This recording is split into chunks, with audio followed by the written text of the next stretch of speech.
Welcome everyone to IWC No Excuses 2012. Joe Dabrowski, Jay Williamson, Farnsworth ringside. Ladies and gentlemen, your opening contest is scheduled for one fall. Introducing first, he weighs in at 220 pounds, defending Youngstown, Ohio. Here is the man made for prime time, Rayne. Rayne, a multi-sport athlete in high school, college football for Youngstown State University, mixed martial arts experience, WWE experience, a man that's done it all in just his 3 years he's been around in this industry, and certainly in his academic career before that. Great way to kick us off, Jay Worth, a man that really stood out at our Proving Ground live event just a few months ago. Absolutely. I gotta tell you, I'm really impressed. Well, if by nothing else, that t-shirt's really cool. It says Nosebusters. Because he punches me. And his opponent, he weighs in at 207 pounds, wrestling out of Hoboken, New Jersey. He is the cock of the walk, Will Calrissian. We've seen Will Calrissian a number of times here in IWC events prior. You see in his right hand a hot pink fanny pack. Calrissian fashions himself as the fanny pack champion of the world, and I'm not sure there's a lot of competition for that title. Yeah, well, you'd have to check with the fanny pack leagues. I don't know if they've all conglomerated into one, or if they're just, you know, independent at this point. It might be a fanny pack champion. Don't tell me there's a fanny pack board of directors. Possibly. There could be a board. And did you say Hoboken? I believe he did, Hoboken. What rock did he crawl out for? Hoboken. Hoboken. Wow, look at that jacket. Is that the kind of thing you see every day in Hoboken? I don't know. I've never been to Hoboken. Well, there you see the referee displaying the, we'll say, prize. Sure. I wonder if there's anything in the fanny pack that may be of value. I'm sure you could probably tuck a good 10 grand in there.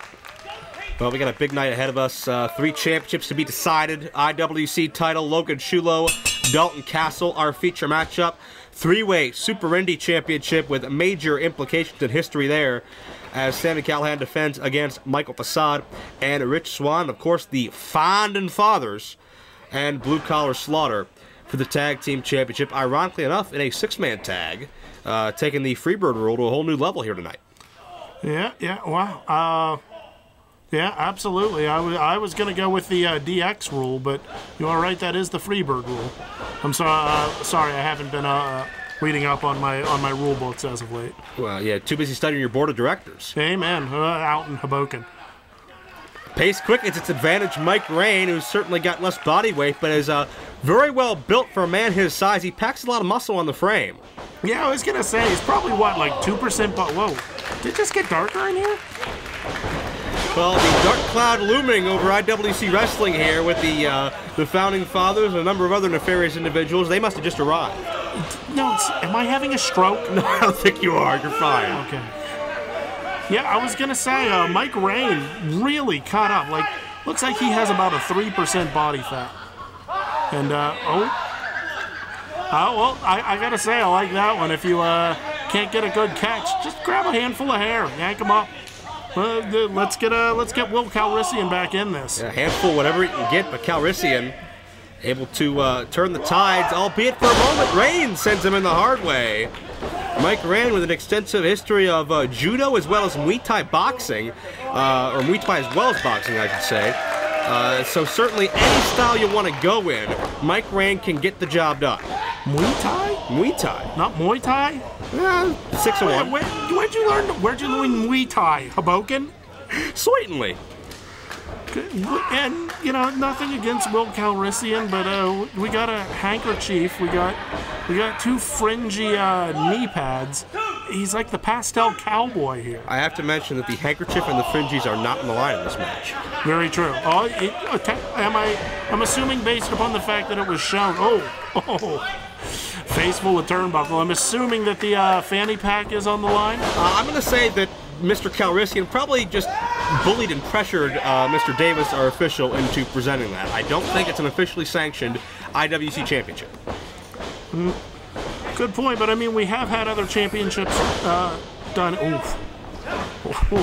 Dumped him right on the back of the head there, Joe. Nicely done. Got a near fall off of that. Almost a moss-covered three-handled family credenza. That was flying credenza. 6-1. One or the other. Ooh, nice. Focusing on the smaller back of Mike Rayne, that's going to negate the quickness that Rayne possesses and has used so expertly thus far. Hook a leg again and kick out. And obviously Calrissian, who is a bit heavier than Mike Rayne, I don't mean that negatively, but going for frequent covers will tire Mike Rayne out, attempting these kickouts a lot. Absolutely. He understands what his advantages are in this match. That's how you counter speed. You try and wear the guy down, wear the guy out. Faster guys typically do not have the muscle mass of what's the word I'm looking for here, Joe? They normally tire out a little quicker if you lay on them. Sure. Yeah. Hey, you squish something small, it doesn't move as much. You follow? I think I get You're looking at me like I'm some sort of idiot. Just pay attention. Tilt-a-whirl backbreaker by Calrissian, who's had an impressive win-loss record here in recent times. Got a near fall off of that. Mike Rayne, you want to talk about win-loss records? 11-0-2 in boxing. 7 of those 11 wins were by knockout. Ooh. So he knows how to use the fists. Certainly does. Yeah, he's a pugilist. Only get you so far in professional wrestling. Huh? True, but you know, when you need them, they're good to have. I know you can't throw a punch. Well, nor do I intend to need to in this broadcast, unless you know something I don't. Oh, you never know. You never know. That is sadly true. Well, Calrissian looking to raise the bar here, in with a senton. Didn't catch him flush, but caught the bone of that shoulder right down into the midsection. Yeah, sort of a shoulder block rolling senton, were I to name it. Cover. And another near fall. Mike Rayne showed great resiliency here in the early going. Now, these are two guys that, they found themselves on the regular IWC roster, but they're still fighting for positioning. They're still fighting to prove themselves to be potentially deserving of more opportunities. Keep in mind, we're going to need to determine in the near future new top contenders for the Super Indy title and the IWC Championship. Very true. It's not like you get to just walk into IWC. You have to prove your worth here. I do it every time I show up. Whatever that is. Every time I show up, Joe. Calrissian sends Rayne for the ride and catches Rayne in the abdominal stretch. Can he get that arm hooked? Rayne trying to fight it, but he got it that time. Working on the intercostal cartilage in between the ribs of Mr. Rayne. I think it was interstitial. Interstitial. Interstitial? You're being very confrontational this week. I'm just trying to make sure we're correct here. When has that ever been an issue for you? I am nothing if not correct. Well, you got the first part right. Mike Rayne fighting his way out of the abdominal stretch. Calrissian didn't have the toe hooked behind the heel of Rayne to get 100% out of that. Rayne countered out, but man, the bottom dropped out real quick. Rayne, you can see the punishment that's been taken out of that lower back. The man just can't even stand. Yeah, you could hear Calrissian mocking Rayne. Oh, jeez, there's an explosion. Yeah, don't make fun of a guy that knows how to use his fists. He can probably throw a clothesline too. Mike Rayne, great recovery. Once he got back on his feet, man, it was just all impact from there. Hard to the corner. Hey, check out that agility. That smaller frame coming into play for Mike Rayne. Hits a crossbody. Could have him here, no. He showed some dexterity, a little agility there, Joe, but I don't think he quite had him hooked right for the crossbody to keep it as a pin. Oh. Calrissian slips underneath. Has Rayne hooked. And the self-described cock of the walk took too much time walking around with Rayne. The counter, Rayne, I believe he's going for the Doppler effect, and he hits it. That's how he won his debut back at Proving Ground in that 6-man tag. Is that going to be? It is how he defeats Will Calrissian tonight. The man made for prime time, Mike Rayne. Well, thank you. Turn him around, drop him on his head. That's an effective way to get noticed here in IWC. Well, Mike Rayne is indeed showcasing that he is set for prime time here at IWC. Another big win to keep mounting these victories time and again. Eventually, management is going to notice and more doors are going to open. Mike Rayne has a very bright future, Jayworth. I absolutely agree. I don't know how the hell that happened, but I absolutely agree. First time for everything, especially in this segment. Mike Rayne is victorious, so much action, and it's still to come. We're just getting started. No Excuses 2012. The following singles contest is scheduled for one fall. Introducing first, he weighs in at 185 pounds, wrestling out of Beachport, Pennsylvania. Here is Chest Flexor. What can you say about Chest Flexor that has not already been said? There you see Flexor being berated. Flexor is a member of Team Big League, and of course the leader of Team Big League. Who else is Big League John McChesney? You see the valet of Chest Flexor, Ginger, accompanying him to ringside as well. And McChesney's here supporting Chest Flexor because what's proposed tonight has given McChesney a lot of grief. Flexor will be going one-on-one with Justin Idol, who's also the trainer of Matt H.D. Cannon, which will meet McChesney in tag action.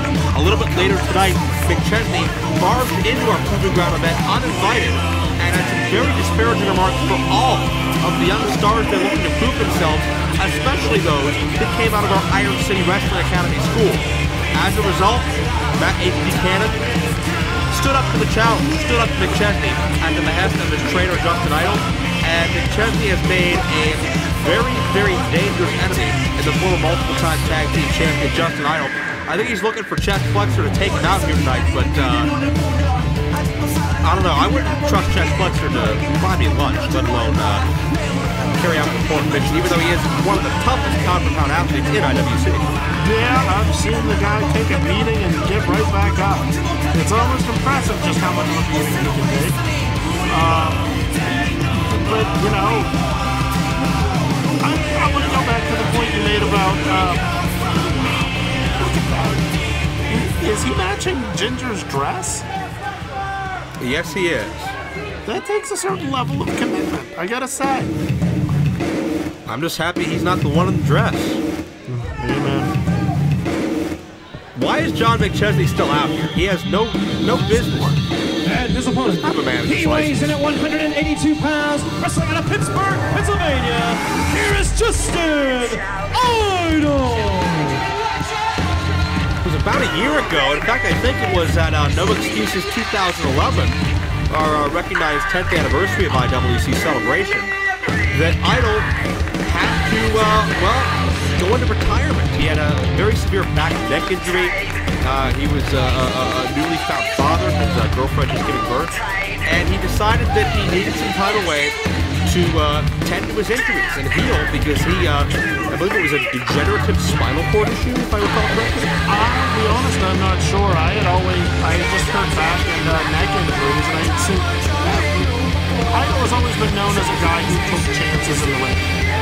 That high-flying style eventually can go Gentlemen, wrong. you both are aware of the stipulations for this contest. Justin Idol, if you lose this contest, not only are you gone from IWC forever, but Big League John McChesney will be granted an automatic shot at the IWC Heavyweight Championship. Well, there's our answer as to McChesney's presence. A major stake added to this, one would assume at the 11th hour. Well, I want to go back just to the statement of Hello. McChesney and at the disparaging the young trainees. I hate to say this, but you know they kind of need a little bit of grit. They need a little bit of roughing up. They need to understand that maybe not everyone's going to be their best friend. And McChesney, if he's the one that has to teach them, then so be it. Well, HD actually was victorious over McChesney, if I recall correctly, via countout at Proving Ground. We'll get into that more during our tag team match later, but Flexor wants to be friends, and it's amazing what high stakes Justin Idol and IWC management had to go through to get John McChesney and Chest Flexor to agree to this match. Put his career on the line. Joe, I don't want to interrupt you, but Justin Idol has been in the business long enough to know you don't turn your back on someone, even if you just shook his hand. And especially with an injured back. Exactly. Be a man, shake his hand, but then keep your eyes on him. Do not turn your back on him. You know, like you said, especially if it's an injured back. McChesney really ought to be staying on top of him. Not McChesney, I'm sorry. Chest Flexor really should be staying on top of him. Well, McChesney staying on top of this situation because he wants a championship opportunity. He wants Justin Idol gone because Idol's caused a lot of problems for these individuals over the past several months. We saw a huge, I believe it was a 6-man tag team matchup back at our event in Newark, West Virginia, Mountain State Madness. And now the rivalry continues, ciphers off into one-on-one. You notice Justin Idol is not wearing his traditional wrestling gear. I was talking to him in the back earlier on, and Idol actually told me that he had gotten rid of all of his old wrestling gear. He had sold it, he had given it away to some of his younger trainees because he truly believed he would never be professionally wrestling again. I gotta say I was shocked to see him here for this match. You know, normally, even if you do heal an injury, you sort of, for lack of a better term, you lose your calluses. You start feeling all those bumps and bruises a lot more. Jeez. Like that. A lot more every time it happens. And you want to talk about bumps and bruises, the back of Idol, first into the steel guardrail, then onto the edge of the ring frame. That is a metal beam under there that collided with Idol's back. And even if Idol's back is 100%, you got to believe at the very least psychologically there's a definite weakness when it comes to any kind of damage done. Oh yeah, well any injury you have, not just back.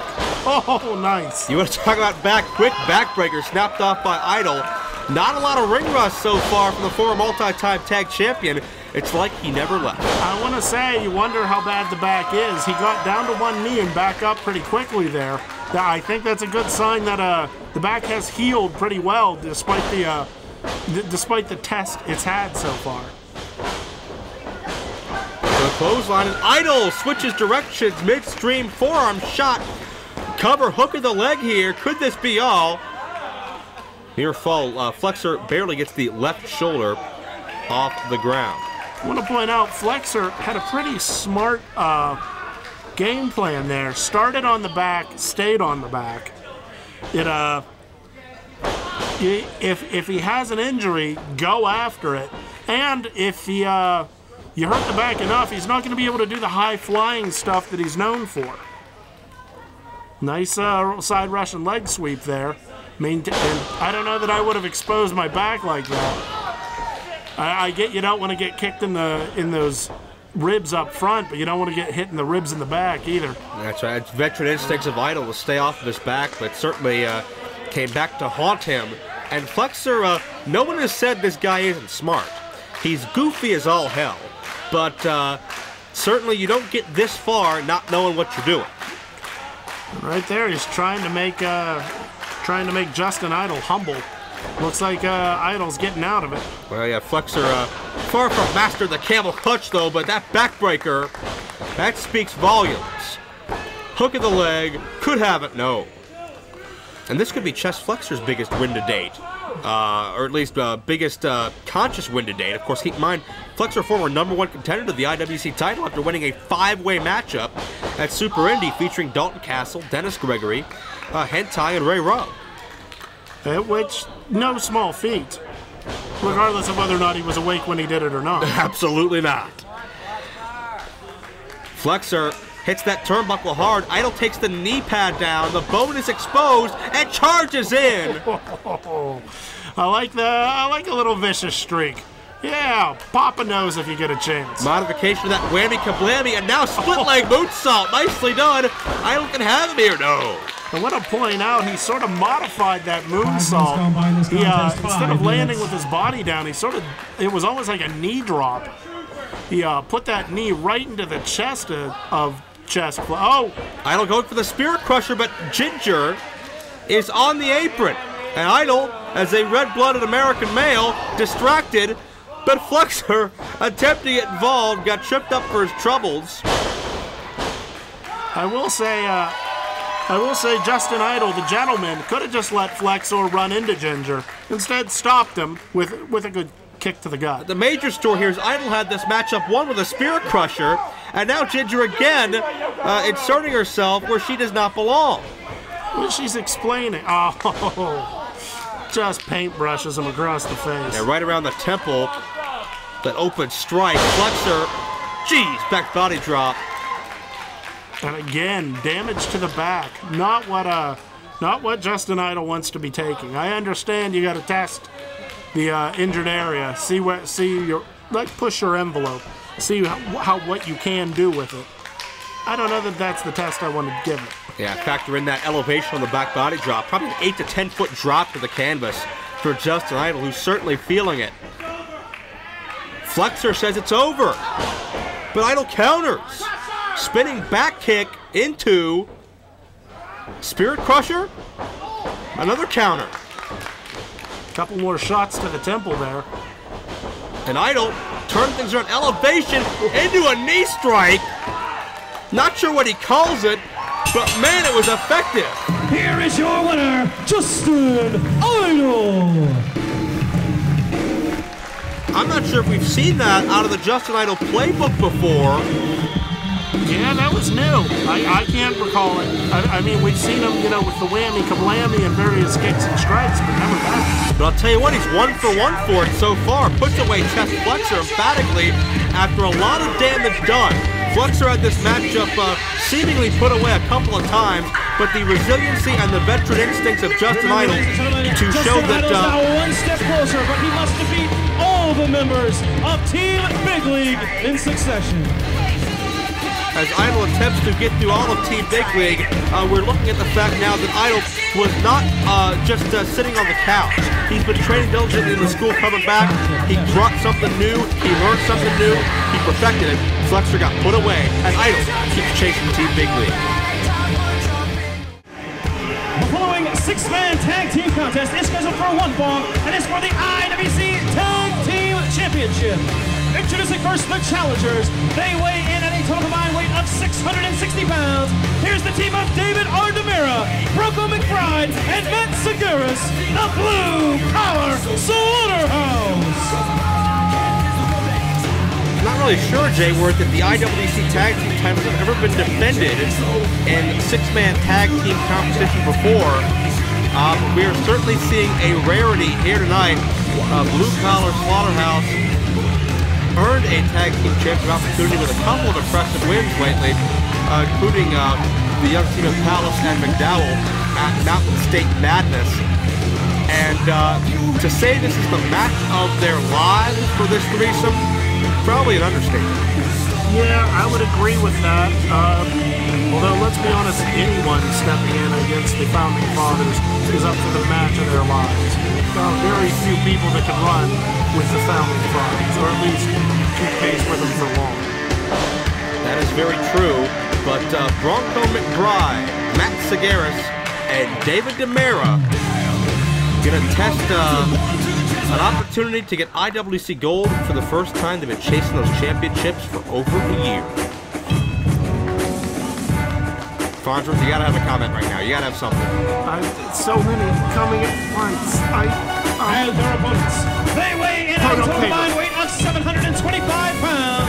Here's the team of Jimmy Vegas, Super Hentai, and the War Machine Dennis Gregory. Together, they are the reigning and defending IWC Tag Team Champions, the Founding Fathers. Looks like when you put a cowboy hat on Mr. What? Oh my God. Well, I was going to put over hashtag Podunk Pedro, but we get from bad to worse. It's the Blue Bloods? No, it's not the Blue Bloods. It is quite literally the Founding Fathers. I don't think... is that Lord Stephen Hentai? I don't think George Washington ever wore a mask with tassels, though. You don't know. I could be wrong. You don't know! I doubt Thomas Jefferson was ever built like Jimmy Vegas. Well, I'll give you that one. The founding fathers are proper gentlemen, as you can tell by their wigs. Proper gentlemen. Proper and gentlemen and proper. There's not much proper or gentlemanly about these guys that we've seen demonstrated over the past several years. Dennis Gregory, about the biggest loudmouth of the bunch. Hentai, always disrespectful in your face. And of course, Jimmy Vegas, you can't trust him in front of a live microphone. When people talk about the gorilla in the room... Is that a scroll they have with it? I think so. Is there going to be some kind of proclamation here? There are belts, there's a scroll. And Hentai has hair going out of his mask. That's understandable. It isn't. It did. Well, He had an ascot. these guys... Proper. These guys better get serious quickly because Blue Collar cannot compete with the Founding Fathers in terms of experience. But wardrobe. But they do have one major advantage, and that's something the Founding Fathers have tried their best not to do over the years, and that is an even playing field. The Founding Fathers cannot use strength in numbers, Jimmy Vegas hiding in the shadows, 3-on-2 disadvantage to retain these tag team championships like they have won them and held on to them since. And there's the bell after the first strike by the Founding Fathers. And oh, smart move. Just two go to the outside, one stays in. I believe David DiMera about to get tarred up by the Founding Fathers. Yeah, and DiMera's an individual who's been picked on by the Fathers for such a long time, and collision there sends Hentai to the outside, Vegas out as well, leaving Dennis Gregory and his pantaloons against DiMera, center of the ring. Good call on the pantaloons show. Haven't used that one very often, believe it or not. It's a rarity you get to bust out a pantaloons joke. Pantaloons. Well, no joking matter for the Founding Fathers here, but apparently Hentai and Vegas have been neutralized, and Gregory, one man against an entire country here, no pun intended. Bronco, McBride, and Matt Sagaris back in the ring. And now it looks like it's 3-on-1 the other way against Dennis Gregory. Well, a taste of their own medicine here for the Founding Fathers. Nice. Sagaris, the biggest man, goes for a cover.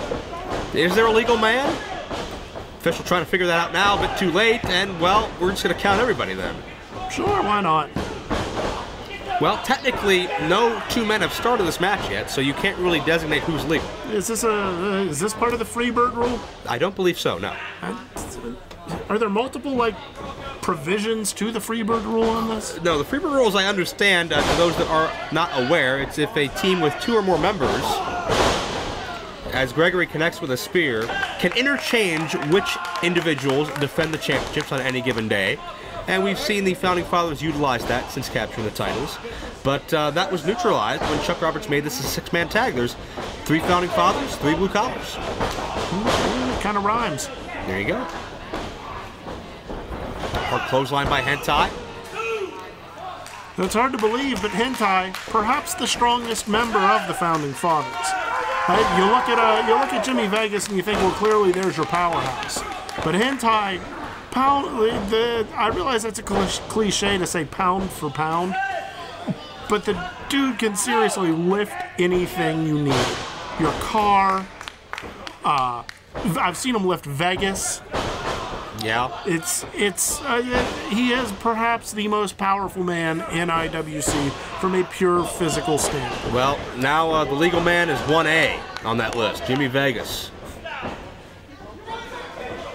And Dennis Gregory manipulating the much younger, inexperienced Blue Collars here. You're not going to find any 3 athletes anywhere up and down this company with more experience than Gregory, Vegas, and Hentai. Absolutely, and like right there, just grinding a forearm shiver into the face of Bronco McBride. Did I got that right? Is that McBride? I believe so, yes. Look at me. Gregory shielding him from our view for a moment there. some 50-odd years combined experience, just about, between these three founding fathers. And how many titles between them? Oh, countless. We're talking 7 IWC heavyweight championships alone. 4 Super Indy championships. Number of tag titles as well. Hentai. And when you take in Hentai's cupcake eating title, you're probably looking at 24. Well, been a while since he's down into cupcakes, I'll tell you that right now. Do you have any hot news on the apparent elbow injury to Hentai? Yeah, it hurts. He has it wrapped up. It still kind of hurts though. It's your investigative Back to you, Joe. Investigative reporting at its finest. As Hentai continues to punish McBride, and there's Triple Knee! Crushing McBride in the corner. Hentai, all business, and for the cover. What do you think the Founding Fathers' future goals are here in IWC? We know that they were all about total domination from the ring to the boardroom for a period of several months, and really had more of an impact in IWC than any other group before that I could think of. But what do you think, what Vegas going for cover? Not a lot of body on body, but peeking inside the minds of the Founding Fathers, what do you surmise their goals are above and beyond the Tag Team Championships? Well, I would say immediately their goals are they probably want to go, and right after this, they're looking to go and get some beers and probably some food. I'm saying it's probably going to be pretty high protein, low carb. They're probably going to talk up some ladies. They're probably going to have a good time. And then they probably, in the long term, want to do that again every match. So just being the same cocky jerks they always are. Once you're on top, what are you going to be on topper, Joe? You know, they're the tag team champions. They're the Founding Fathers. Read the T-shirt. They run IWC. What, you know, when many of your... Jeez, triple team into the splash. That could do it. No. When many of your dreams are granted, a lot of your wishes are destroyed. Well, certainly there's a dream and a wish on the side of Blue Collar. That make me sound deep. Quickly being destroyed. That wasn't bad. That was good for you. Thank you. Usually you're just sophomore humor and sexual insecurity and a lot of other things. Normally I just try and make sure it rhymes. Well, so. that helps too. And there you see once again just Denny Gregory baiting in DiMera and Sagaris, just punishing Bronco McBride, just abusing that 5 count to get in and out. And Bronco counters with a double DDT. That's a lot of weight to get over and drop on top of their respective heads. Very true. You were talking about abusing the Blue Collar Slaughterhouse, but frankly, they were also abusing the referee, just blatantly ignoring him, ignoring tags, ignoring 5 counts. The ref, frankly, needs to get a little more. Oh, jeez. Huge impact. I hope they have a good dental plan at the Slaughterhouse. And Vegas low bridge to the outside. He hits hard. Comes down favoring, I believe, the knee. And now we're down to Hentai. Center of the ring with, I believe is that DiMera? Yes, it is. I believe so. Ooh. Popped a nice little clothesline off on his own self there. These Blue Collars are so much alike, they're almost hard to tell apart from a distance here back at in the rear of the building by the tech area.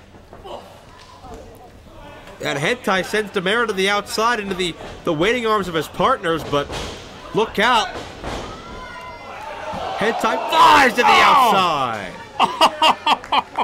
I think Hentai hit his head off the back of the I couldn't tell if that was the steps or the ring apron, but it looked like he was rotating and then just all of a sudden stopped. Oh, yeah. My Lord. Thought for a moment the Blue Collar may have been able to catch Hentai, but to no avail. Too much momentum. 3 for the price of 1. And regardless of my differences with his personal beliefs, you got to respect the risk that Hentai has taken here. But back in the ring, DiMera rolling up Gregory. Could have him. No. Half a second away from new champions. Vegas wasn't letting that happen. Oh, Vegas from behind.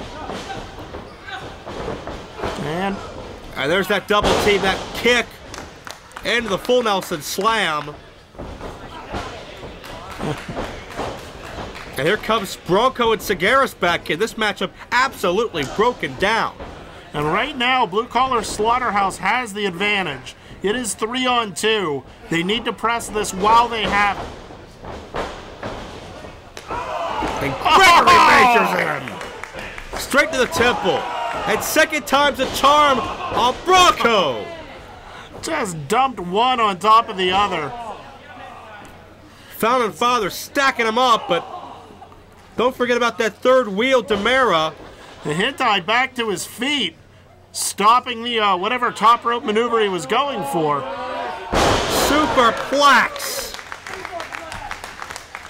Nicely executed, and now DiMera all alone, center of the ring. That knee, I think, just caught DiMera to the side of the head, knocked it clear out. Here are your winners and still IWC Tag Team Champions, the Founding Fathers. Well, they did it, and this time, the extra man, it was 100% legal. It was 3-on-3. It was by the books. The matchup broke down completely, and when it did, it was those veteran instincts of Vegas, Gregory, and Hentai that came through and led to a major Founding Father victory.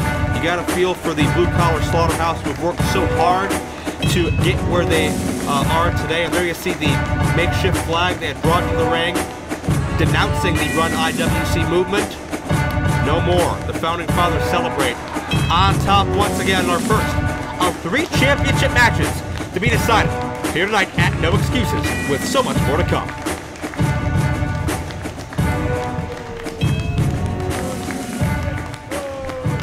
Here yins, here yins. Oh no.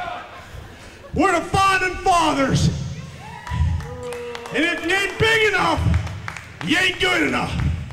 You guys ain't good enough. We're pretty much unstoppable. We own this sumbitch. We were here when it started, and we can't be stopped. I love my job. You wanted to know what the plans were. There it is laid out for you. They run this sumbitch. Ah, please now. He said it. Oh, what an ego. I love this job. Well, when your job involves jumping other people, strength in numbers, and manipulating the system, certainly that goes a long way. They've had a lot of favors handed to them. But tonight, it is about the Founding Fathers 3-on-3 getting the victory. What's next? The Founding Fathers Run IWC movement.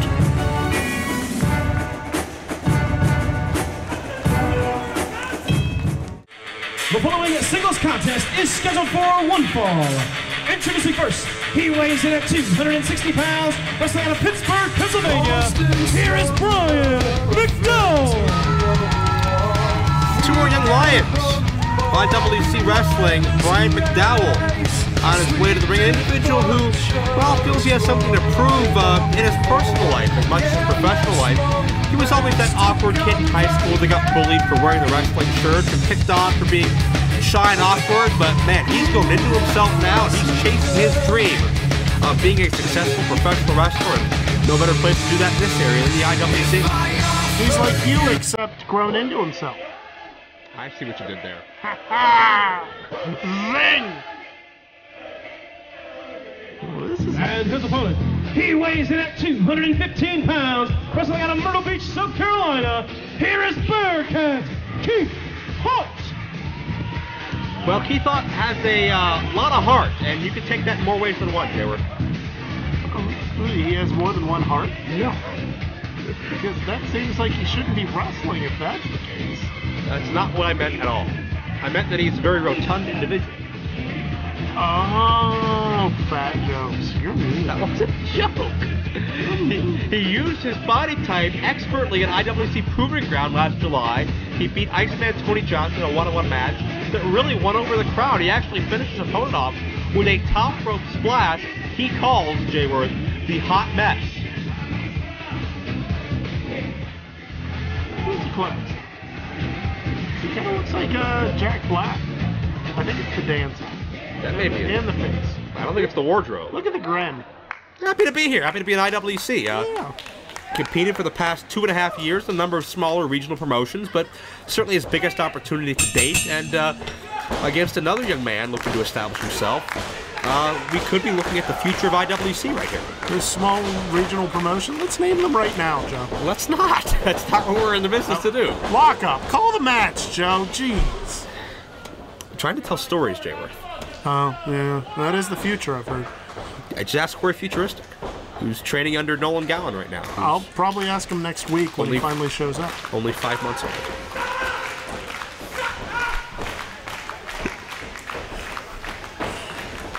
Collar elbow tie-up.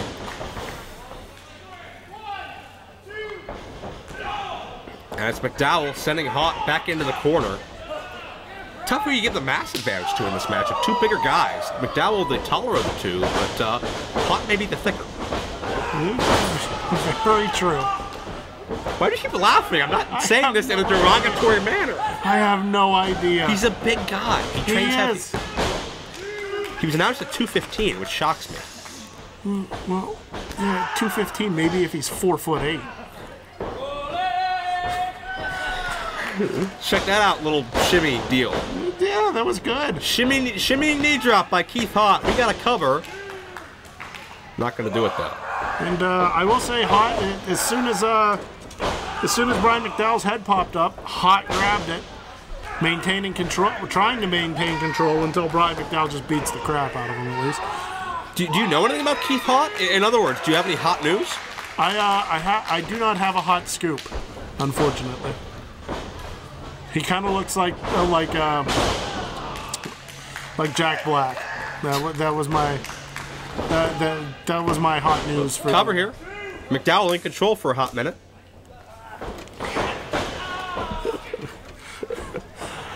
You know, you people pay to hear this. If you're not laughing, it's your fault. Wow, nice shot. And we thought the future puns were bad a couple of months ago. Reversal into the corner. Oh, that's the problem with being 4'8". And there you see impact. That's where that mass gets you. That momentum off of the turnbuckle and the follow through into the elbow. And gets two. Doesn't look a leg though. Yeah, well, he's still young. You know, that's something that he should have learned by now. But you know, eventually, when he doesn't get pins, at some point he'll learn. Only McDowell was, I believe, maybe his third match or so. He debuted at Proving Ground as well as part of that big 6-man tag against DiMera and, rather, with DiMera and Rayne against Hentai, Palace, and, drop his name again, Corey Futuristic. Man, McDowell took a heck of a beating from Hentai in that matchup, who ended up getting frustrated with his partners and just leaving the match outright, which allowed McDowell's team to recover and pick up the victory. Sounds like Hentai. Yeah. Do it right, or do it right, or one of you's leaving, and if you're leaving, it's probably in a body bag. All that was missing was a few kicks to the bottom rope, but I'm sure there was a much worse fate waiting for those men in the back. Amen. Haught recovers. A couple of hot chops to the chest. I don't even know if that's a thing. I just fired that off. I think we just made it a thing. Yeah, hot chops. Huge backbreaker. I gotta go register that domain name real quick. We got to cover again, hooking the leg this time. McDowell realized he's going to take a lot to put away Keith Haught. Again, two guys who you don't maybe see very often in our main cards, our biggest super card type events, but are fighting for a spot on it. True, and McDowell just a club to the back of the head, and now a couple of hot shots to the jaw. Oh, jeez. Wow.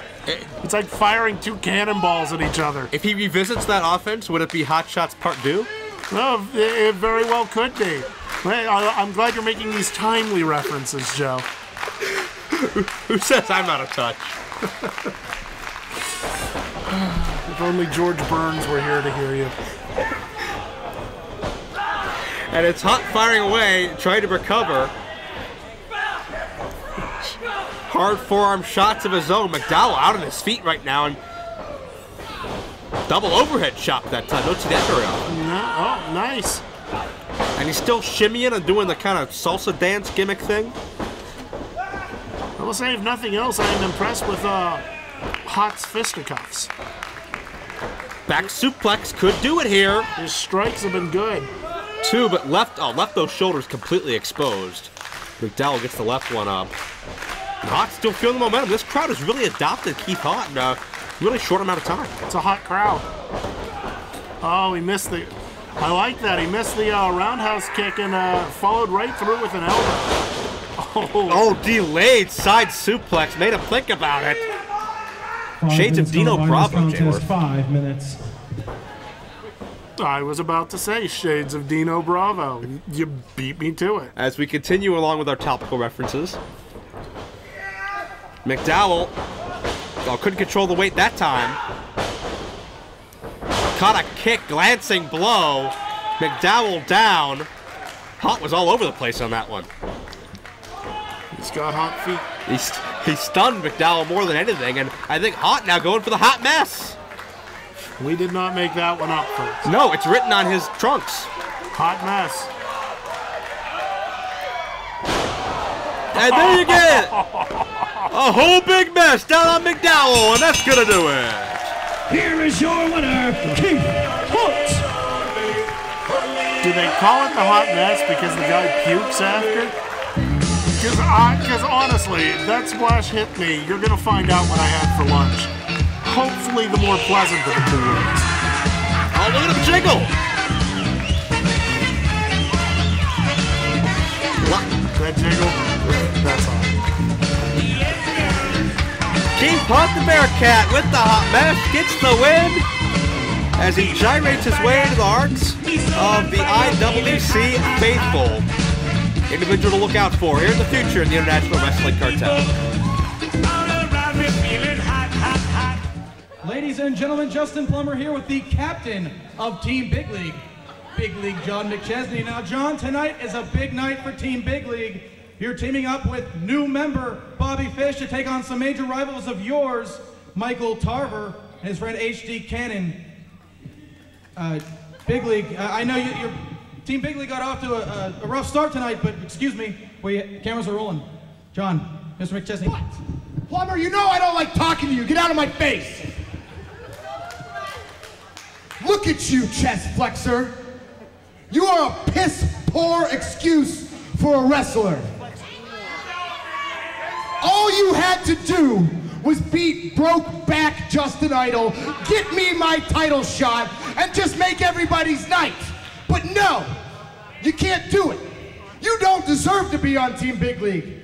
I threw you a bone by asking you to be a part of this. You're lucky you got this girl with you, or else you'd be gone. I'm gonna give you one last chance. To be a member of Team Big League, you need to be a world-class wrestler like this man on my right, the round-eye samurai, Bobby Fish. This man has torn the entire world. He's kicked heads off in Japan, worked for every single company that you can. He has more decorations, more titles than anybody. This is what Team Big League's all about, chest flexor. And tonight, you and I, Bobby Fish, we're gonna take care of former WWE Michael Tarver. And I call him Mr. Green Screen, Matt Cannon, HD, whatever. We're gonna take care of them. And then also, you, Logan Shulo, carrying around my title belt. You think you're gonna go to December and fight for the Super Indy title? No. No. I have you in my sight tonight, too. Let's go take care of business tonight, all right? You shape up.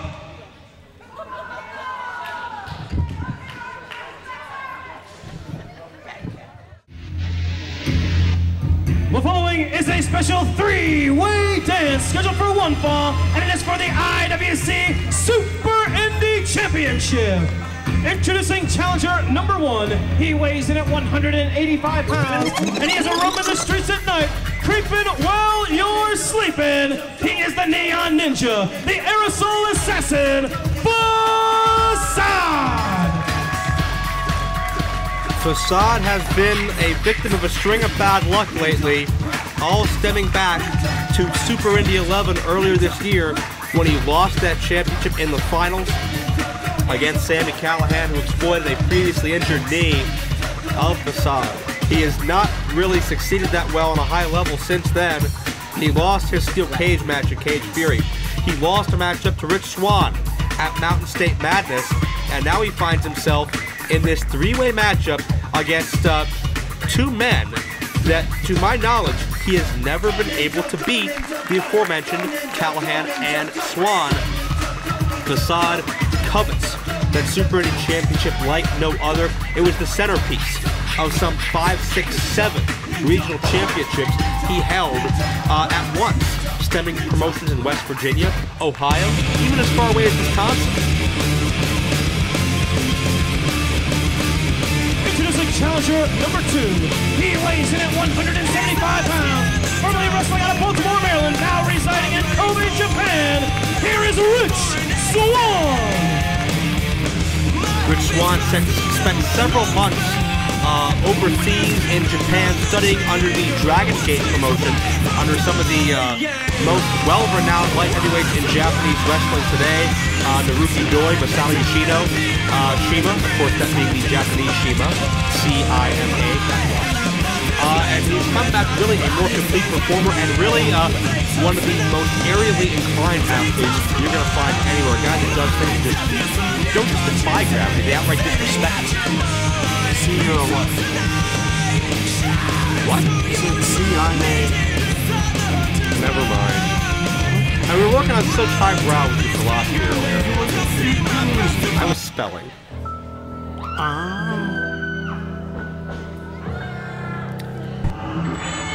C is spelled S-E. And introducing the final combatant. He weighs in at 205 pounds. Wrestling out of the last house on the left, New Jersey. He is the reigning and defending IWC Super Indy Champion, Sami Callihan. I wonder if the last house he left is anywhere near Hoboken. But in any event, Sami Callihan, Super Indy Champion, won Super Indy 11, the field of 8. He defeated Facade in the finals.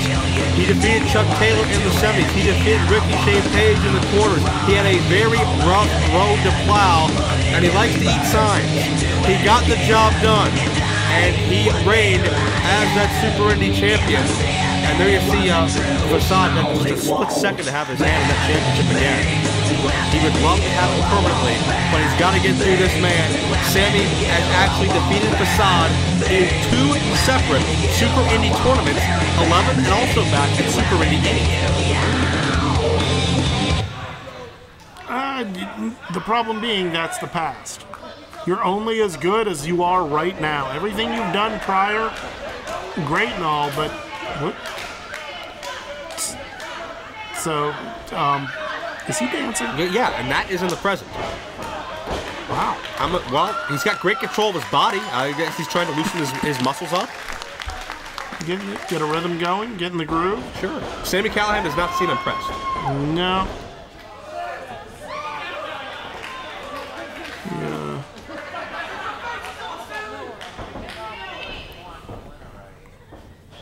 All right, well, that just happened.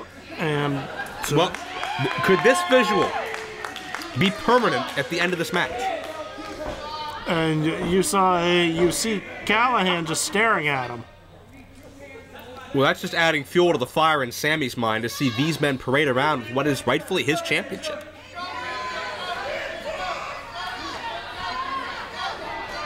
And you can see Facade respects it.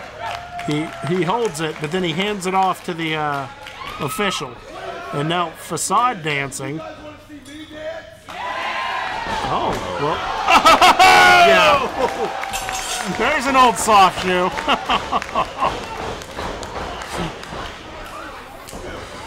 Sami Callihan didn't come to dance, he came for a violence party. And he just set Facade throat first into that ring cable. Some throw you over the ropes, some throw you through the ropes. He threw him into the ropes. Not bouncing off the ropes, into the ropes. Well, I mentioned earlier that Sami was probably getting a little hot under the collar seeing the other individuals, the challengers, treat the end of this match like a forethought, parading around with the title. And Sami's showing them they have certainly a tough obstacle to get through first. If you were to use one adjective to there's some dancing. If you were to use one adjective to describe Sally as a let's try that one again. Let's restart the commentary. Can we? No, we're not. We're live. We're not doing that. Oh. One word to describe Sami Callihan is relentless. See, I was going to go with brutal, or at least I was hoping that's what would have come out of my mouth. Well, we would have gotten there eventually, I think, but it probably wouldn't have been for another 2 or 3 matches. Probably would have started with Braba, then Brubo.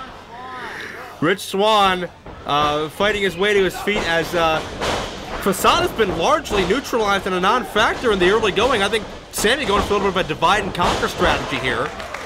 Well, when you're when you have a championship and you're in a 3-way dance, you have to do that. Oh! Facade goes for a roll-up 2-0. You know, I find it interesting. Sami Callihan and Rich Swann, very good friends. Have known each other for a while. Sami Callihan, however, has no problem. Look out! Nice moonsault in-ring. Facade covers with Sami with a save. Keep in mind, only one pinfall will decide this. Friendship does not factor into it at all when it comes to Sami Callihan. Yeah, I would say the Sami Callihan in the ring and out of the ring are 2 entirely different beings. It's understood that if you're a wrestler and you're friends with Sami Callihan, he might drop you on your head and twist your body into pieces. Just imagine if he doesn't like you. Yeah. That list is far longer. Well, striking game with both these men who have crossed paths many times over the years. Tough to dictate an advantage there. Both men study the style, albeit in much different ways. Callihan studies what I guess you would refer to as more of a strong style, while Facade certainly is very adept at the martial arts type strikes. Yeah, I would. Oh! Using those ropes as an offensive weapon to get that momentum down for the splash. Got 2 out of it. Bounced into the ropes, lifted his feet up, and then just the term would be torque. He used the torque to just splash down onto Facade. A nice move by, and you know, for a person who you think of as just brute offense, a well thought out move. Oh, like that. Cutter across the top rope. Well, Callihan has, it's almost been like a handicap match where the ring is on Callahan's team. That's how well he's used it. And notice, once again, it's one-on-one with Swann neutralized. It's divide and conquer here for the Super Indy Championship as Sami gets ahead of steam. And notice Sami through the first and second ropes to get more impact and Rich Swann down with a somersault senton. Let's make no mistake, Rich Swann, friends with Sami Callihan, knows that if he doesn't do that, Sami will just as quickly do it to him. And do you ever really truly have friends as opposed to acquaintances in this industry? You do. It's just when the bell rings, you got to set it aside. And if the friendship's not strong enough to survive that, well then so be it. Watch Facade, springboard to the outside, and both men taken out, and that is a very calculated high risk by the Neon Ninja. It's like Kevin Nash once said, you can make friends in this business, or you can make money. If everyone in this is here to make money. And certainly Facade has tunnel vision on the money that will come with, specifically, that Super Indy title. Facade walking the ropes. Dove off in time. Yeah, stays a step ahead of Callihan. But man, how many strikes are you going to have to put forth to Sami Callihan to keep that man down? Chest like a barrel. A man who's been compared to Stan Hansen several times over his career. And obviously, Callihan is not a Stan Hansen in size, but in impact he certainly is, as Facade just found out. Nice kick to the back of the head. Now tying him up on there, setting him up backward onto the top. A handful of dreadlocks. Into the Kevin Sullivan Tree of Woe. And a kick to the back of the head for Swann as well. And Callihan just stacking up his opposition. And not quite literally doing it. Well, you got a guy hanging from the tree of woe. You don't have to worry about where he is. You know where he is. You know he's not able to do much. And Facade can't free himself because the body weight of Rich Swann is putting more pressure on that ankle of Facade that's tied into that steel turnbuckle. He is trying to reach for the top ropes, which isn't the right move. He needs to climb up from the second rope, get himself to sort of sit up. Well, there he goes. He got it! And both men tumble down. A Spider-Man superplex. Swann gets the worst of it, but Sami not much better off. And just as Facade was going to free himself, Callihan right back on top of things. Oh! Unique offense from Facade there. Yeah, great recovery into that stunner-like maneuver. Connects with a kick. Straight to the sternum. Sami's days. Could have a new champion. No. Can Facade snap this win streak? I think he may have only won maybe, what, 1 or 2 matches in IWC all year. This is dire. Facade is not going into this match with momentum. Swann is, because Swann defeated Facade at Mountain State Madness. And check out the agility. Swann sent it to Sami. Oh. Kick to the head. Who gets the upper hand? It's Facade, the leg sweep on Callihan, who had a chancery on Swann and both men down. Cover. Facade got the title though. Swann ended up taking a, for lack of a better term, a Facade-assisted DDT from Callihan. The force of both men driving down onto the top of his head, the bottom of his neck. Yeah, an unintentional double team there, but man, it did its damage.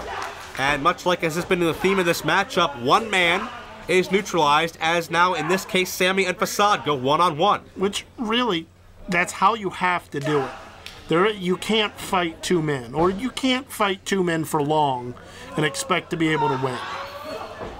Facade goes high risk, pushed off. Great sense of balance, those ninja-type skills coming into play. Yeah, but at the same time, he knew to throw a good fist into Sami Callihan's mush there. That never hurts. No, it hurts all the time. Callihan jockeying for position with Facade. Nowhere to land up here that feels good. Sami with the advantage. Powerbomb. Facade blocking, throwing some punches. Oh! And Facade's balance cut it right out from under him. Kicked him right in the back of the knee. You could really tear the knee up. You hit that right. Well, that's what Sami did to win Super Indy 11. Capitalized on the already injured knee of Facade, and now going back to it to see if it's 100%. Huge splash into stretch muffler. He won all 3 of his matches in Super Indy with this maneuver. Oh, he hasn't bent him up proper. Facade didn't tap at Super Indy. He passed out. Could have had more of the same, but Swann sneaks in and almost steals the title. Swann saw his opportunity. It was a smart move. Huge spinning kick. You want to talk about torque. Swann got it.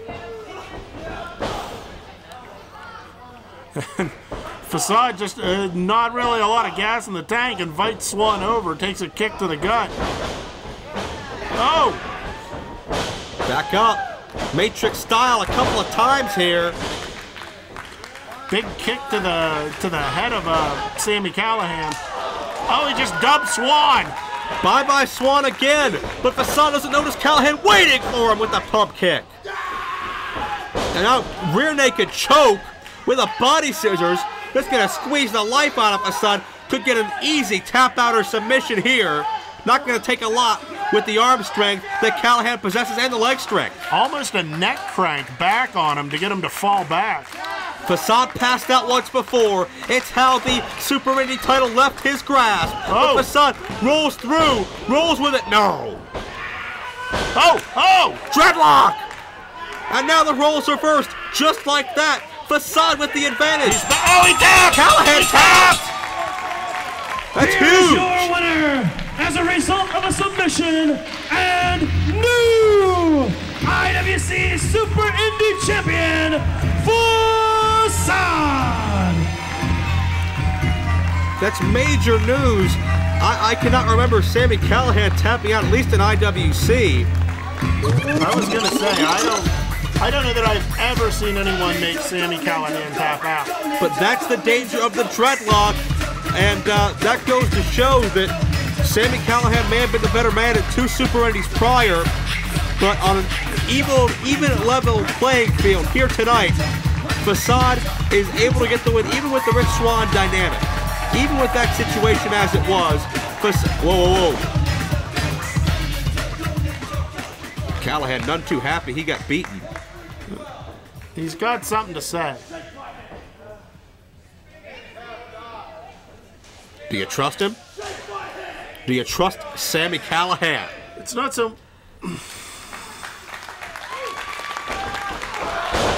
No, you don't. To be fair, it's not so much that I would trust him as I would fear the consequences if I didn't. Imagine what would have happened had he not shook his hand.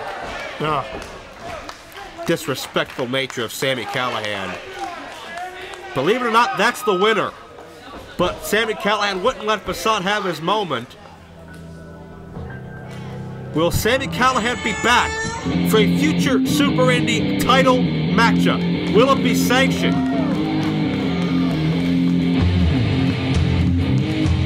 But ladies and gentlemen, in the ring right now, the Super Indy Samurai, once again, Michael Facade, regains that championship that escaped him some 5 months ago, and this is the rightful moment of the aerosol assassin, the neon ninja, Michael Facade, for the second time. Ladies and gentlemen, your winner and new Super Indy champion, Facade! Facade is the worst for wear. He has been through war. He has been through hell. But in the end, it is worth it because Facade, once again, has reclaimed the Super Indy Championship. And we're still nowhere near done. Still to come, the tag team matchup, the heavyweight championship matchup, and so much more. No excuses. Continue. In the second half of our show, including one very big match. Actually, here he is right now, one of our participants, Mr. Aiden Vale. And it looks like his good buddy here. At the same time, Jordan Lennox. Now, gentlemen, both of you have had a lot of problems with your opponent tonight, James Nutter, a former friend of yours. He's attacked you, turned his back on you on several occasions. He's even gotten in on you a little bit. But tonight, Aiden, you face James Nutter. If you win, he's gone from the IWC. But if he wins, he gets a singles contract. What do you have to say heading into your big match tonight? Jimmy, I know you're going to be listening to this. You're around here somewhere, so listen good.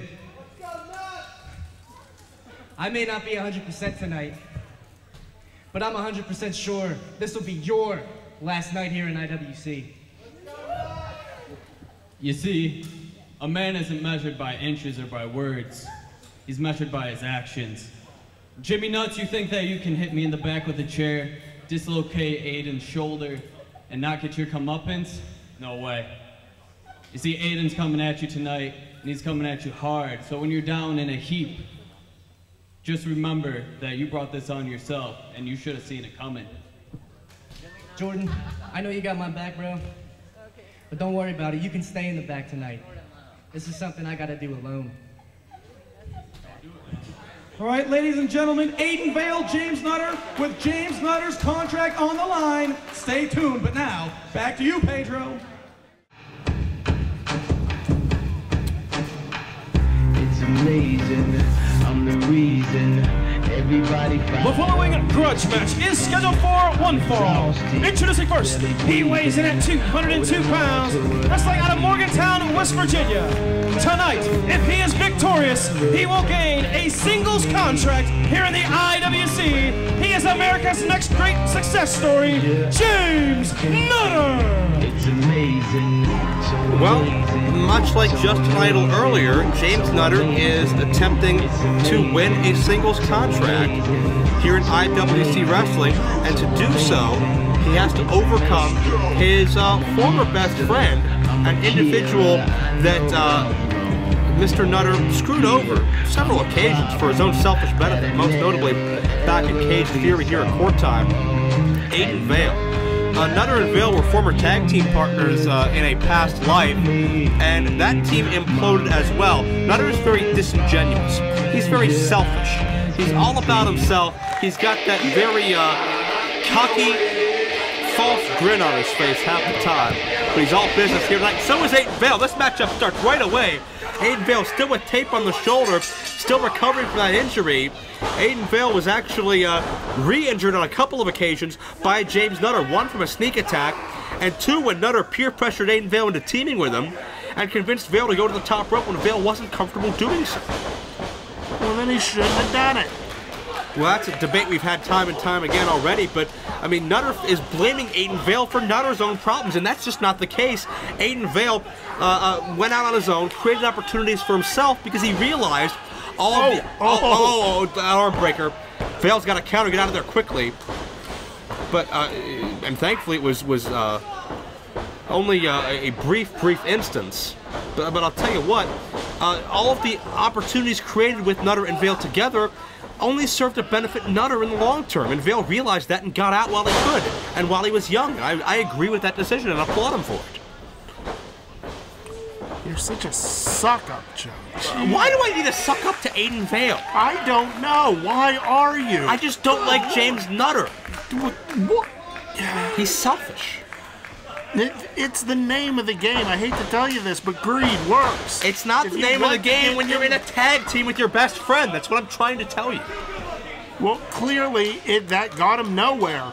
Where is... Look out. Knee strike by Aiden Vale. Where what? Where was the success? Where were the tag titles? Where's the money? Where's the gold? Where's the planes? Huh? Where was it? Nowhere. So, James Nutter decided to move on. You can't blame a guy for doing that. They would have had golden planes if they were on the same page. They would have. Yeah. Oh, jeez, that shoulder into that ring post. And now, Aiden Vale's learning that maybe he should have got out of the way a little easier, so to speak. The edge of that ring post, that corner, just driven into that injured shoulder. You can't fly if you got something tied to your ankle. That's all James Nutter's trying to do. Cut off that lead that is hanging onto his ankle. He needs to get rid of Aiden Vale so he can concentrate on his future career. Oh. You know, Aiden Vale clearly should not be in the ring at this point. No, he should not. He is, I'm not sure, to be honest with you, as far as the medical clearance and what has gone on as far as inspecting him. We know 3 weeks ago at Mountain State Madness he was still very seriously hurt, needed help in the ring. We know he's asked his partner Jordan Lennox, who they've stricken up a friendship with based on their mutual disdain for James Nutter, asked him to stay in the back. Jordan Lennox actually defeated James Nutter back at Mountain State Madness, but certainly Nutter did not take too kindly to it, as he assaulted both men after that match. Nice leg drop. Could have him here, no. I don't know that he's going to get a pin out of that. I mean, admittedly, he does have a weakened shoulder, but he didn't have the weight over the correct shoulder. The heavier part of the thigh would have needed to be on his left. Look at how sick Nutter is. Just measuring his best friend, looking to severely debilitate the arm and shoulder of Aiden Vale, trying to put this kid out of wrestling. When he's only 20 years old, he's got his whole future ahead of him. Trying to cut that tie that's at his ankle. Vale with a counter. Well, I would argue about who's hanging on to whose ankles, because Nutter followed Aiden Vale here. And while Aiden Vale worked hard, busted his rear end, paid his dues here, Nutter's trying to sneak in the back door in our proving ground and not even prove himself, but earn a contract with this vendetta against Aiden Vale. He didn't earn a contract at Proving Ground. Jordan Lennox and Mike Rayne were the standouts at Proving Ground, not James Nutter. Lord, you're a suck-up. Who am I sucking up to? Aiden Vale. Oh, James Nutter didn't do anything. Oh, Aiden Vale. Jeez, I can barely stand to listen to you whine about this. What is your infatuation with James Nutter? Look at the guy. He clearly has focus. He has purpose. Right now, what he's doing is what you need to do. Take someone apart. Show that you deserve to be here. Well, that's what he's doing. And if he does it... Okay. Whoa! Wait, but that's what he's doing. Yeah, okay. Exactly. Finally, you understand what I'm talking about. I understand it, but keep in mind he's against a man less than 100% thanks to the injuries that he himself has created, because he's again being opportunistic against his friend. Oh, please. Aiden Vale mounts him offensive. I have nothing but respect for Aiden Vale for getting into the ring, but that's completely 100% untrue. He should be out there healing his shoulder instead of trying to prove how much of a man he is at this point. You're angry? That's fine. Write a letter to an editor somewhere. Let your shoulder heal. Don't go showing someone, oh, I can beat you with only one wing. Well, it's a nice overhead neck breaker. Aiden Vale could do it here. Could do it. No. And Aiden Vale could run James Nutter out of IWC. if he picks up a win against all odds, but man, he just can't move without favoring that shoulder at this point. Nutter calling for a timeout. Is that under the Freebird rules? It is not under any kind of rules of professional wrestling. You know, look, there might be some. Have you seen all the rule books? Oh, that shoulder again. Jeez. Any amount of contact just sends that pain rushing up that side of the body of Aiden Vale. Oh, no, no, no. Into the post again. I'm a fan of Aiden Vale, but maybe it's time to just lay down and live to fight another day. I concur. Just really, what is it worth the damage that you are doing to your arm at this point? There'll be another battle out of nowhere. That was right in the throat. Oh, super kick. Nutter may be out of it. Throat right under the chin. Did Vale make a mistake not going for the cover? He did not get all of that high-impact maneuver attempt, but it was enough. Nutter was knocked out from that kick. I am in shock. Nutter was knocked clear out by that shot around the throat. The knees to the side for good measure. Vale did not have all the rotation he could get on it because he didn't have that left arm to help him. But Aiden Vale runs James Nutter out of IWC against all odds. His past tried to catch up with him, but it was, and pardon the pun, Jayworth, to no avail. Waiting all match to use that, haven't you? Got it. Aiden Vale with a microphone? I don't see this very often. No, no. See, Jimmy, that's exactly the problem with guys like you. Hey! Listen! See, that's the problem with guys like you. Guys who like to take shortcuts, guys who cut corners, guys who kiss ass to get to where they want to be. I'm all about respect. I'm all about paying dues the way they should be paid. And my bro Jordan, he feels the same. He got my back, and I got his, just like true friends should do. I think he owes you a favor. See? Well, there's Jordan Lennox. Lennox from the blind side, and this is a receipt from Mountain State Madness. Madness? How?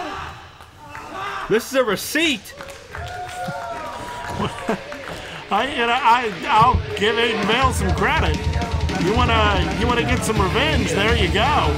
Pop a guy with a steel chair when he's not looking. That's a great way to do it. Well, James Nutter did a lot of damage in his short IWC tenure, but we've put a neat little bow on top of that, and James Nutter gets what he had coming, and now it's time to eject the individual that does not work for this company as the realization sets in for James Nutter. He's out of here. Jimmy, I hope we see you again soon. Aiden Vale victorious, gets his career back on track, and hopefully still mending that injured shoulder with Jordan Lennox by his side, watching his back. Ladies and gentlemen, so much more still to come, but none of it will involve James Nutter. The following tag team contest is scheduled for one fall. Introducing team number one. They weigh in at a total combined weight of 402 pounds. First, wrestling out of Saratoga Springs, New York, he is the Round Eye Samurai, Bobby Fish. And his tag team partner, wrestling out of Erie, Pennsylvania, he is the leader of Team Big League, John McChesney. Well, Bobby Fish has that nickname that I'm not really sure I want to repeat because of his extensive tours of pro wrestling Noah in Japan, where he has certainly dominated both foreign and domestic competition. Someone certainly very proud of his accomplishments, and you have to be proud of your accomplishments to be part of Team Big League because they're a prideful bunch, aren't they? Well, yeah, I would agree with that. If there's one thing that Team Big League has outside of talent, it's pride. They know they're good. And I would love to know the conversation that took place But you have to consider there's almost a dream partners type matchup as far as McChesney and HD Cannon. You can go outside of the IWC realm to pick their partners here tonight. What conversation took place between McChesney and Bobby Fish to allow this to happen? What did McChesney promise Bobby Fish? What kind of plan do they have in the works? I would say the conversation was probably along the lines of, hey Bobby, I have this blank check. You know what motivates people? Cash. The money. It doesn't. All your scruples go out the window when they back up that dump truck of money to your door. How do you spell cash? C-A-I-S-H. Cash.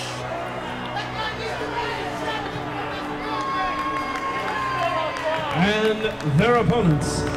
They weigh in at a total combined weight of 493 pounds. First wrestling out of Pittsburgh, Pennsylvania, HD Cannon, and his tag team partner, wrestling out of Akron, Ohio. He is a former WWE superstar and an original member of the Nexus, Michael Tarver. Well, this is certainly going to be a physically imposing tag team opposition.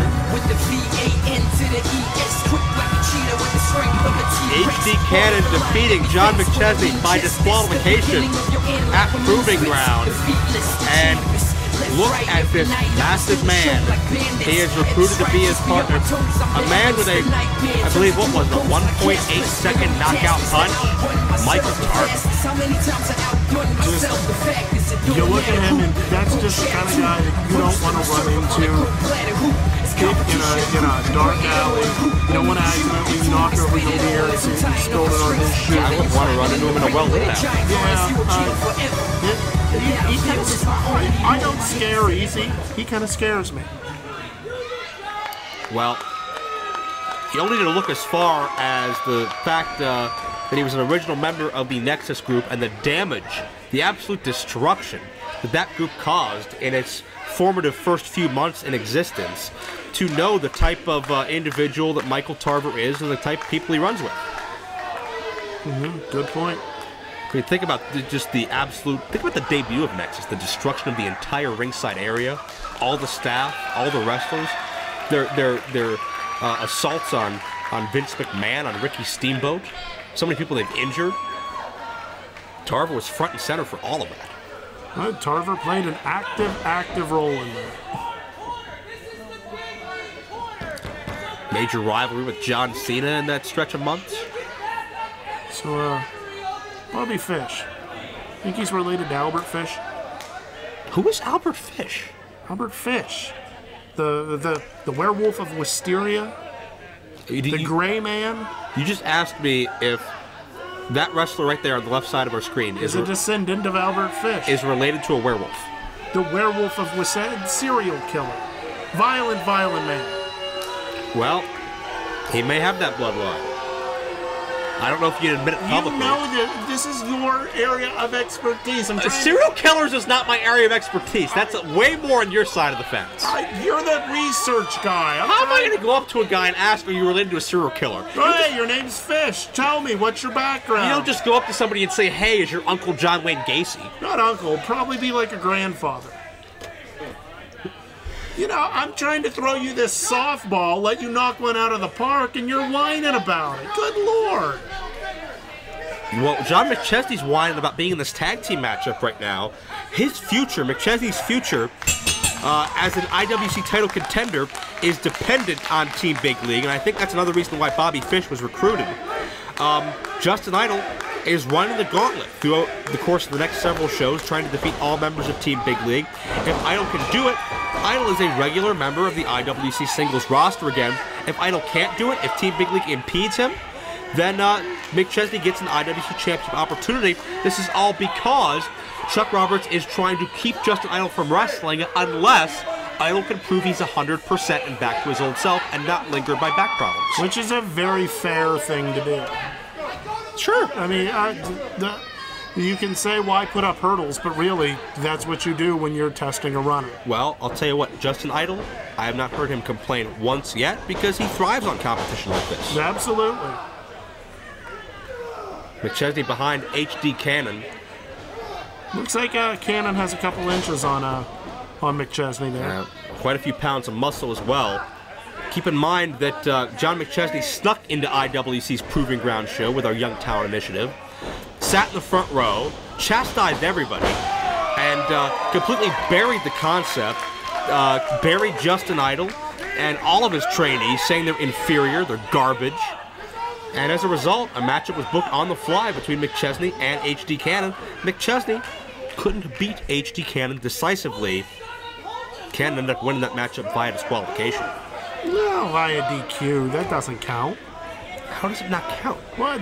I've been told many, many times. McChesney hit the referee. Yeah, DQ. Oh, that doesn't prove anything. I've heard that said so many times. It's like I live with parrots. I mean, DQ doesn't count.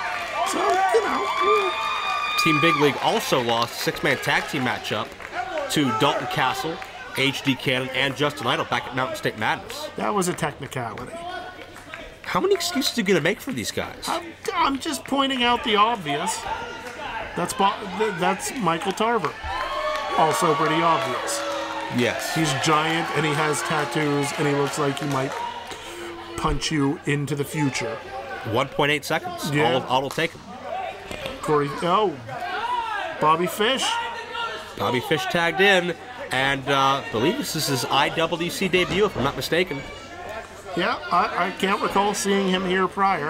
I had a chance to see Bobby Fish earlier this year at the famed prestigious Super 8 tournament in Delaware, where he certainly had a very impressive showing against some of independent wrestling's finest. Only natural that he would make his way here to IWC, and Fish certainly, no question about it, he's far more experienced than HD Cannon. But then again, you could say the same about McChesney, and McChesney has not quite figured out this HD conundrum. True. Yet. Calls him Mr. Green Screen, though. Green screen. Oh, that makes. I thought he was saying green jeans. He was not. No, that makes much more sense. Green screen. Sorry, Big League. Well, HD being very tentative here. He's never been in the ring with a man like Bobby Fish. I'll tell you that right now. Never a man who has traveled as many miles across as many oceans as Fish has. Experienced as many different styles as Fish. And is so able to adapt. And such a great ground game as well. I think that's the bread and butter of Fish is on the mat. And certainly you learn a great fundamental game in the Iron City Wrestling Academy. But I'm not sure, no disrespect to Justin Idol or any other trainer in this country, I don't know if anything like that can compare to just living in the Japanese dojos and living that lifestyle and facing so many different scenarios. I concur. I absolutely concur with that. If you want to learn how to thrive in this business, diversity is probably the biggest thing you need to learn. And Bobby Fish has learned that in spades. I don't think Albert Fish was a great chain wrestler. Well, I don't know that we ever really got to ask that question. I'm not saying he learned it from dear old dad or grandpappy. And my references are dated. You've hit me with Albert Fish and George Burns in this broadcast. There was a reason for the Fish. His name is Bobby Fish. His name is Bobby Fish, and his game is currently being trapped in a headlock.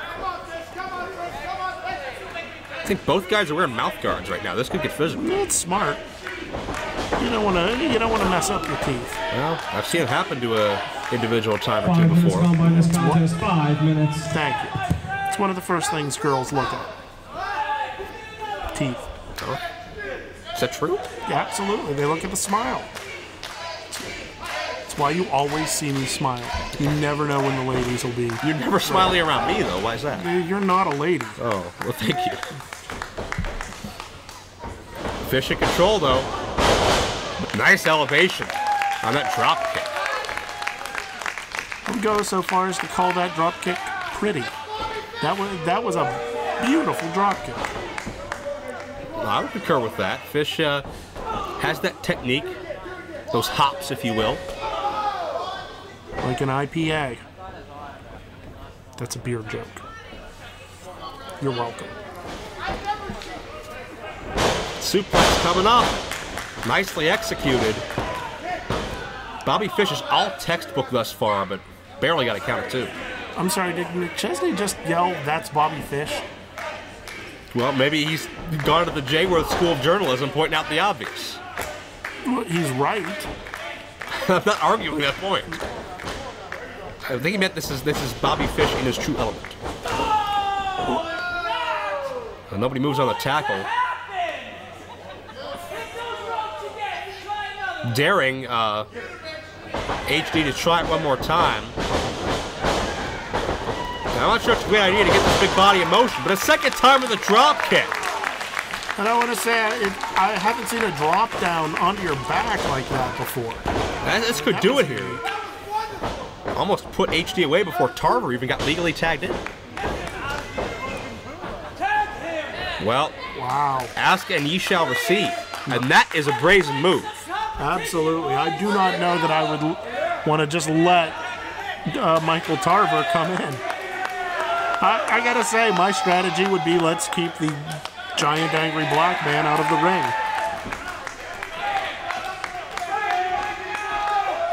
But then again, I'm not Bobby Fish. Well, that's obvious. Check with Big League, he'll tell you. You stay right here. Watch your speed. Bobby Fish trying to direct traffic. I don't think Michael Tarver plays well with others. And not much success on the collision. He told him stand right there, and then ran into him and like running into a brick wall.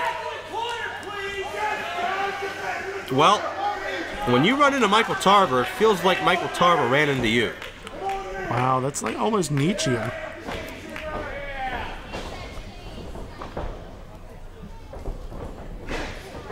Oh, we got a lockup.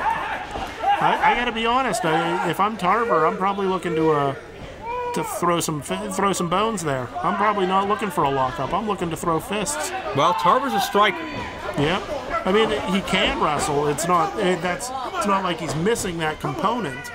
It's just, you know, I go with my strengths. Oh yeah. Has a boxing background. Not sure of his exact win-loss record like we talked with Mike Rayne earlier, but vast majority of them via knockout. I know that. And a huge collision, and it's Tarver with the upper hand this time.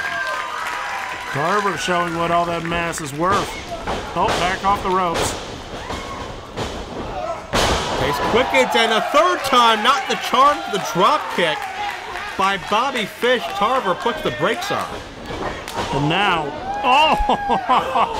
And now Tarver unloaded with those body blows. That's exactly what he ought to be doing right now. And Tarver's got the he's got the finesse and the sweet science down. We got to cover two and no. Tarver knows exactly where to hit, when to hit, and how to hit to get the most out of it. Nice knee strike to the head. You want to ring a bell, that's a great way to do it. HD tagged back in. And Tarver set up the plate. Loaded the bases. I think HD in for cleanup. And now HD just peppering a couple shots in on his own there on Fish. Trying to keep Fish in the enemy territory. Smart maneuver by HD. But got caught hard with the inverted atomic drop. And a cheap shot for Tarver for good measure. It looked like HD was trying to block that with a front chancery, and Fish, the experienced wrestler, just sort of brought him down into a Manhattan drop. Sure. And Tarver, he's got a temper on him. Referee falling all over himself here, trying to keep the peace. Fish has a cover on HD Cannon, and no. 10 minutes going by in this contest. 10 back minutes. to stating the obvious. Fish teaching the official how to do his job. He was so hot at that, he took out his mouth guard to yell at him. And McChesney back in. You can never count out McChesney, the most dangerous member of this tag team matchup for my money, and a man who is focused on gaining a future IWC Championship opportunity. Northern Light Suplex gets 2. Looking to face the winner of tonight's Logan Shulo Dalton Castle matchup. But before he does that, Team Big League has to defeat Justin Idol. Oh. Opened him up, just put a well-learned boot right in his midsection. Fish gets a hit of steam and drives all that body weight down. You can almost see the wind rushing out of HD Cannon. Really landed with that right at the top of the shoulders. Normally a senton like that, you try and splash down with all of your back. Instead, he just sort of dropped down on him with all his weight. Almost like an inverted stomp, for lack of a better explanation. And the question is, how long can HD Cannon survive? How soon can he get free from Bobby Fish's grasp and get to Michael Tarver, tag him back in? Yeah, right now it looks like he's in the wrong corner. He needs a tag. Team Big League getting the fresh tags. TKO, McChesney's specialty, a staple. Got it? No. And keep in mind that this, I believe this is HD Cannon's first standard 2-on-2 tag team match. This is uncharted territory for him. Very true, very true. And then again, another tag. Quick tags by Team Big League. And just almost bullying HD. Well, they figured out a sound plan, that being keep Tarver over there. That's the right plan. That's what I was suggesting earlier. I think Bobby Fish agreed to my plan a little more once he felt a couple of body shots, a couple of haymakers there. Yeah, just trying to position that body weight to put HD away any way he can now.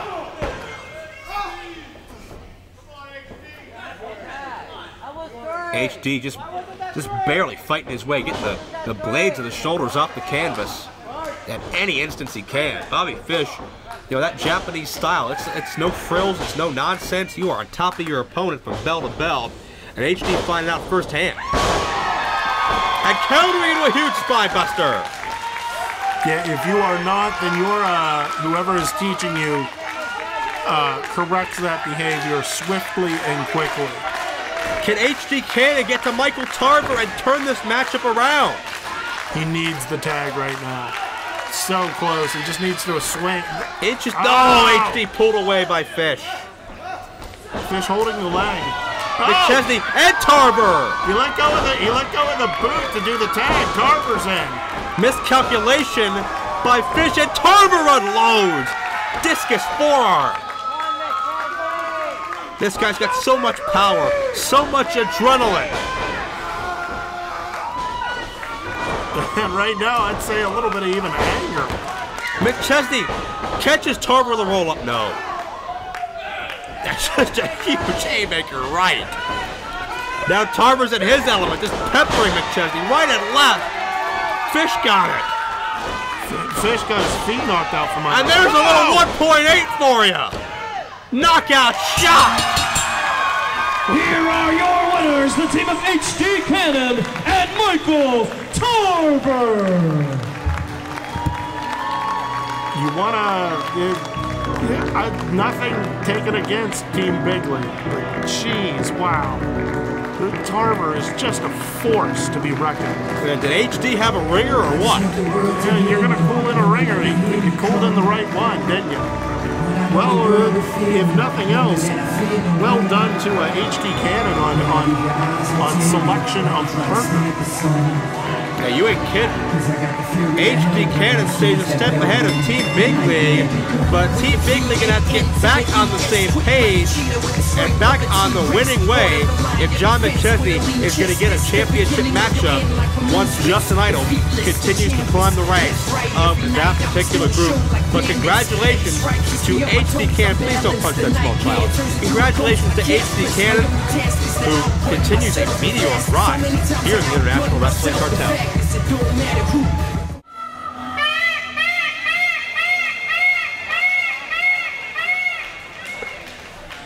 I wanna see you peacock, you peacock. Main event time at No Excuses 2012. Dalton Castle really came into his own, came of age at Cage Fury 2012. This man did what was once thought unthinkable. He went through Rayne. Honestly, I don't have words for them. There are so few people that have gone through Rayne. It's an accomplishment. It's an accomplishment that stuns me. It's headline news, and it earned Dalton this opportunity at the IWC Championship, his first championship shot in about a year and a half of being here. So a lot of hard work coming to fruition here in our main event, No Excuses 2012. And I'll be very interested to see the split crowd reaction from two men who have really earned the respect of the IWC fans just through hard work and perseverance. Heavy Metal Jesus, Logan Shulo, won that championship, I believe, back around the month of March. Ever since has had a stranglehold over the IWC Championship, and certainly that's not something easy to do when you consider the competition top to bottom all over the International Wrestling Cartel. But I don't think Shulo has faced an athlete who has come into this with more momentum than Dalton Castle has at this point in time. Of course, he was part of that six-man tag team matchup in Mountain State Madness 3, where he was victorious over Team Big League. Rayne, we had just talked about, which is a huge, huge story. Can Logan Shulo fend off someone who has beaten the unbeatable? You're talking about the momentum of Dalton Castle. Let's not forget the momentum of Logan Shulo coming into this. He has risen to the top and beyond. Let's go to Pedro DeLuca. And now, ladies and gentlemen, from the Court Time Sports Complex in Elizabeth, Pennsylvania, it is time for your IWC No Excuses 2012 main event of the evening. It is a singles contest scheduled for one fall with a 1 hour time limit. Your referee in charge of the action at the sound of the bell, senior official, Mr. Troy Davis. And it is for the IWC Heavyweight Championship of the World. Introducing first the challenger to my left. He weighs in at 225 pounds, wrestling out of Albany, New York, wearing purple with neon trim. He is the Party Peacock, Dalton Castle.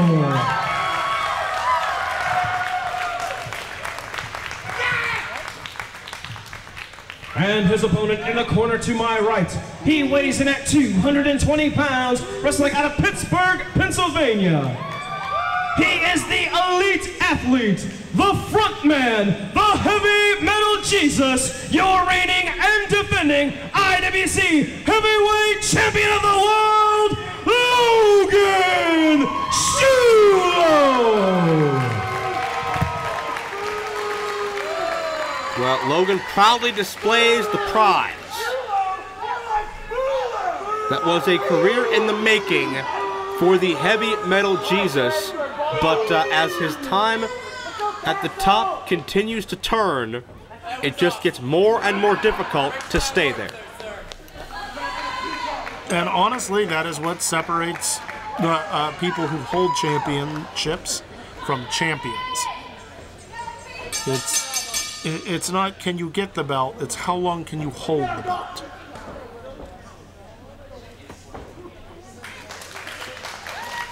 Well, there's another sign of a true champion, respect. These men are not, they're not heated rivals, this is not a blood feud. But we will see a great athletic contest between two men who are truly deserving of the honor. It's not a blood feud, but it's a gold feud. And that can be just as violent. Well, we certainly will look for this to escalate as tempers flare and as the competitive spirit heightens.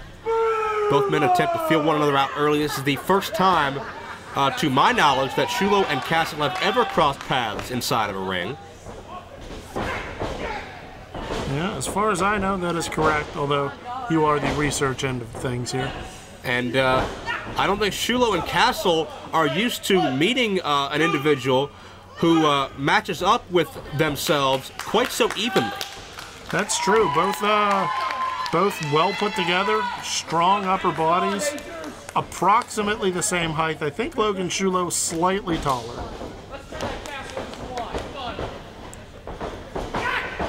Well, I would say if there's one thing Logan Shulo's missing in his arsenal, it's that peacock scream that Dalton Castle does. Well, certainly in one way or another that helps Castle. He's gotten a great fan following from it. Certainly helps fuels his confidence. Have you ever had him do that at you? Well, he has sat here on numerous occasions and been rather loud and boisterous, but I don't think he's ever actually cawed in my face. No. Yeah, it takes you back. It sort of gives you pause. And sometimes all you need is a moment of distraction in the ring, and it's good to have that in your back pocket, knowing that, you know, if you need to stop someone, slow someone down, just scream out a caw. And I'm not going to try and do it here because I'll just make it sound way more manly than it should. So Castle, of course, also claims the peacock a direct descendant of the velociraptor. That's absolutely accurate. I checked. And claims that's why he, as a peacock, is the most dangerous animal in the world. Well, Castle tried to fight out. Shulo goes electric chair to powerbomb. He's finished off the vast majority of his matches that way. Castle knows that. Oh! Wriggled free. Lands on his feet out of that hip toss. That was some Matrix stuff there. A great back and forth wrestling here. Castle with the Hurricane Rana, the deep arm drag. Castle is an NCAA caliber wrestler as well as a professional wrestler. He has all the tools. He's got the goods. He knows his stuff. Of course, sometimes that takes a back seat to his showmanship side. But when it comes, it's a mistake to have that happen, though. Absolutely a mistake. Good. Put all the screams and the headdresses and the bright colors aside.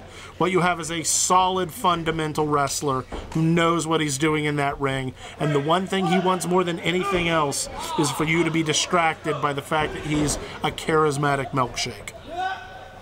Well, that certainly is a rather distracting assessment. Shulo sends Castle in. Castle, being perhaps a hair shorter and a hair lighter, may want to use that quickness, but that difference may be negligible here. Shulo with a huge foot. Castle hits hard, and I'm not sure if it was the momentum or the instincts that put him over on his stomach, but we got a cover for two. Shulo smart, staying on top of Castle.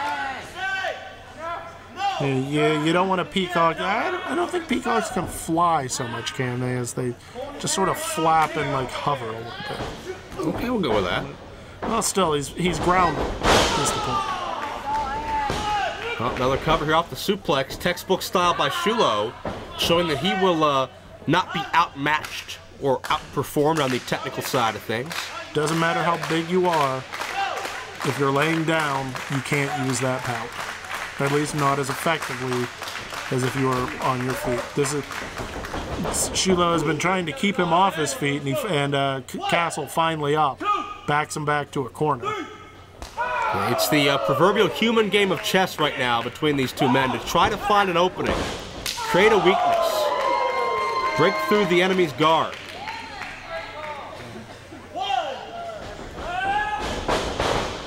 And Shulo sends Castle for the ride, but check out the agility of Castle, who slips it up and over the ropes.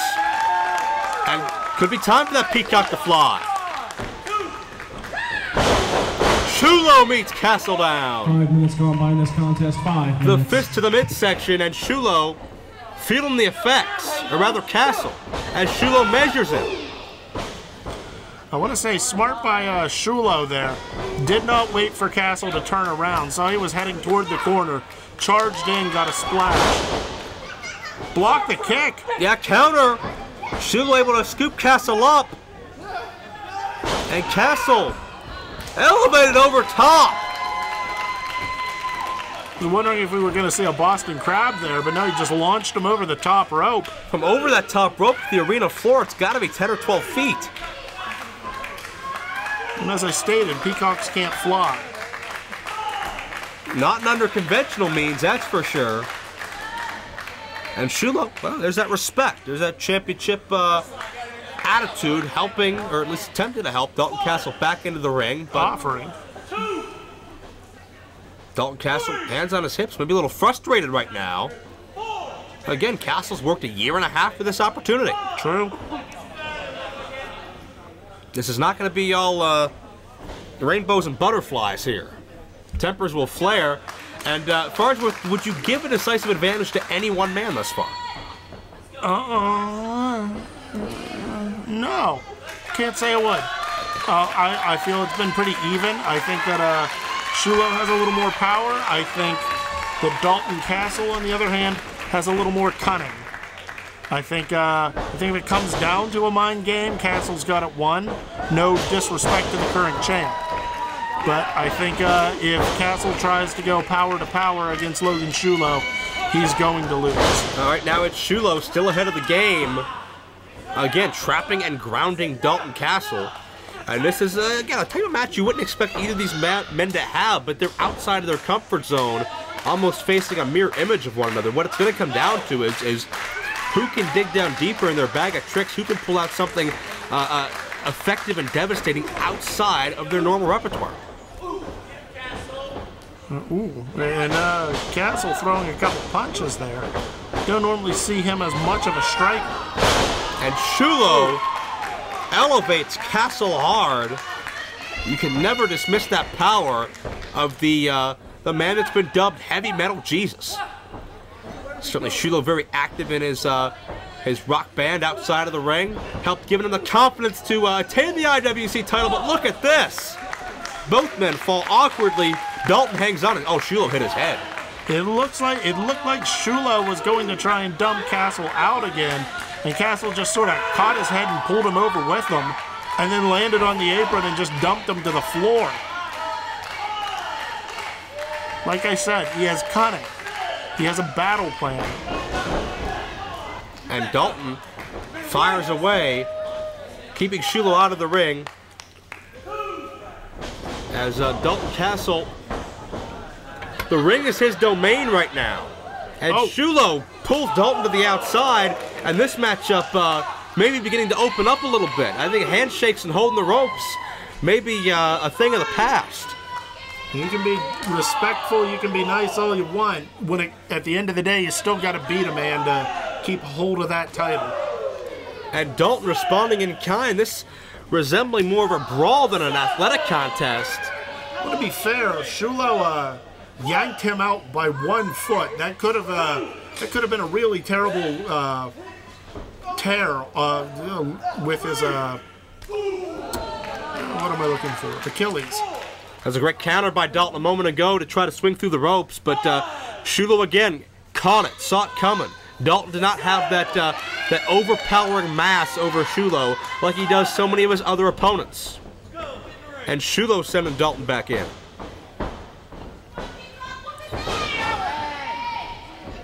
Looking for a hip toss. And that's a perfect display of the even keel that this matchup has demonstrated, as Shulo back to grounding Dalton Castle once again and trying to think ahead. I don't know that Castle's run into as many men as big as Heavy Metal Jesus here in IWC.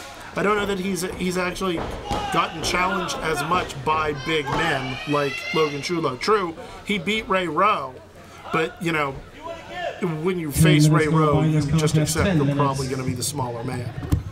Ray Rowe is a lot of tendon strength. He's not necessarily overwhelming height, overwhelming weight.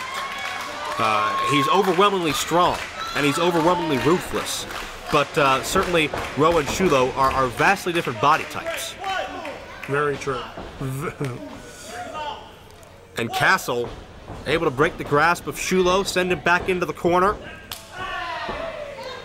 Open-handed chop to the chest. And I don't think we've really gotten a clear-cut advantage here out of either man this deep into this IWC chip. Oh, Dalton landed on that knee awkwardly. went to spring off the ropes, and that may be that one weakness we've been looking for this entire match. You have to believe Dalton is kicking himself right now.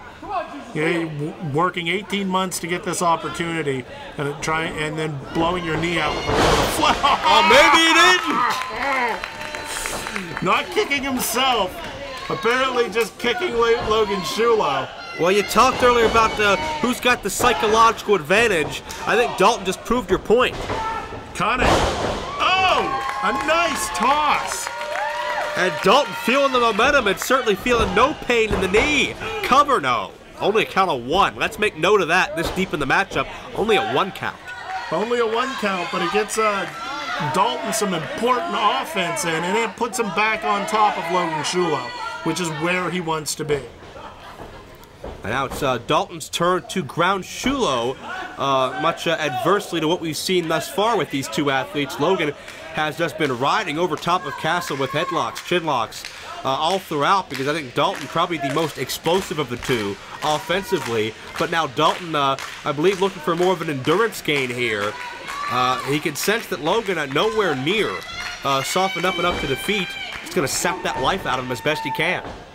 Yeah, try and use the size against him. And notice Shulo quicken the pace, sent into the ropes, and Dalton right back down with a just deep arm drag. And when you're running on top of that, that just wrenches the arm and shoulder that much further in a direction that it is instinctively not going in. Yeah, you're working against the common motion of that joint, and it just tears and pulls. Couple of hammer blows to the back and to the head there. And a handful of hair by Castle. This is getting a little bit nasty. Not that we didn't expect it. Castle drives Shulo down with the backbreaker.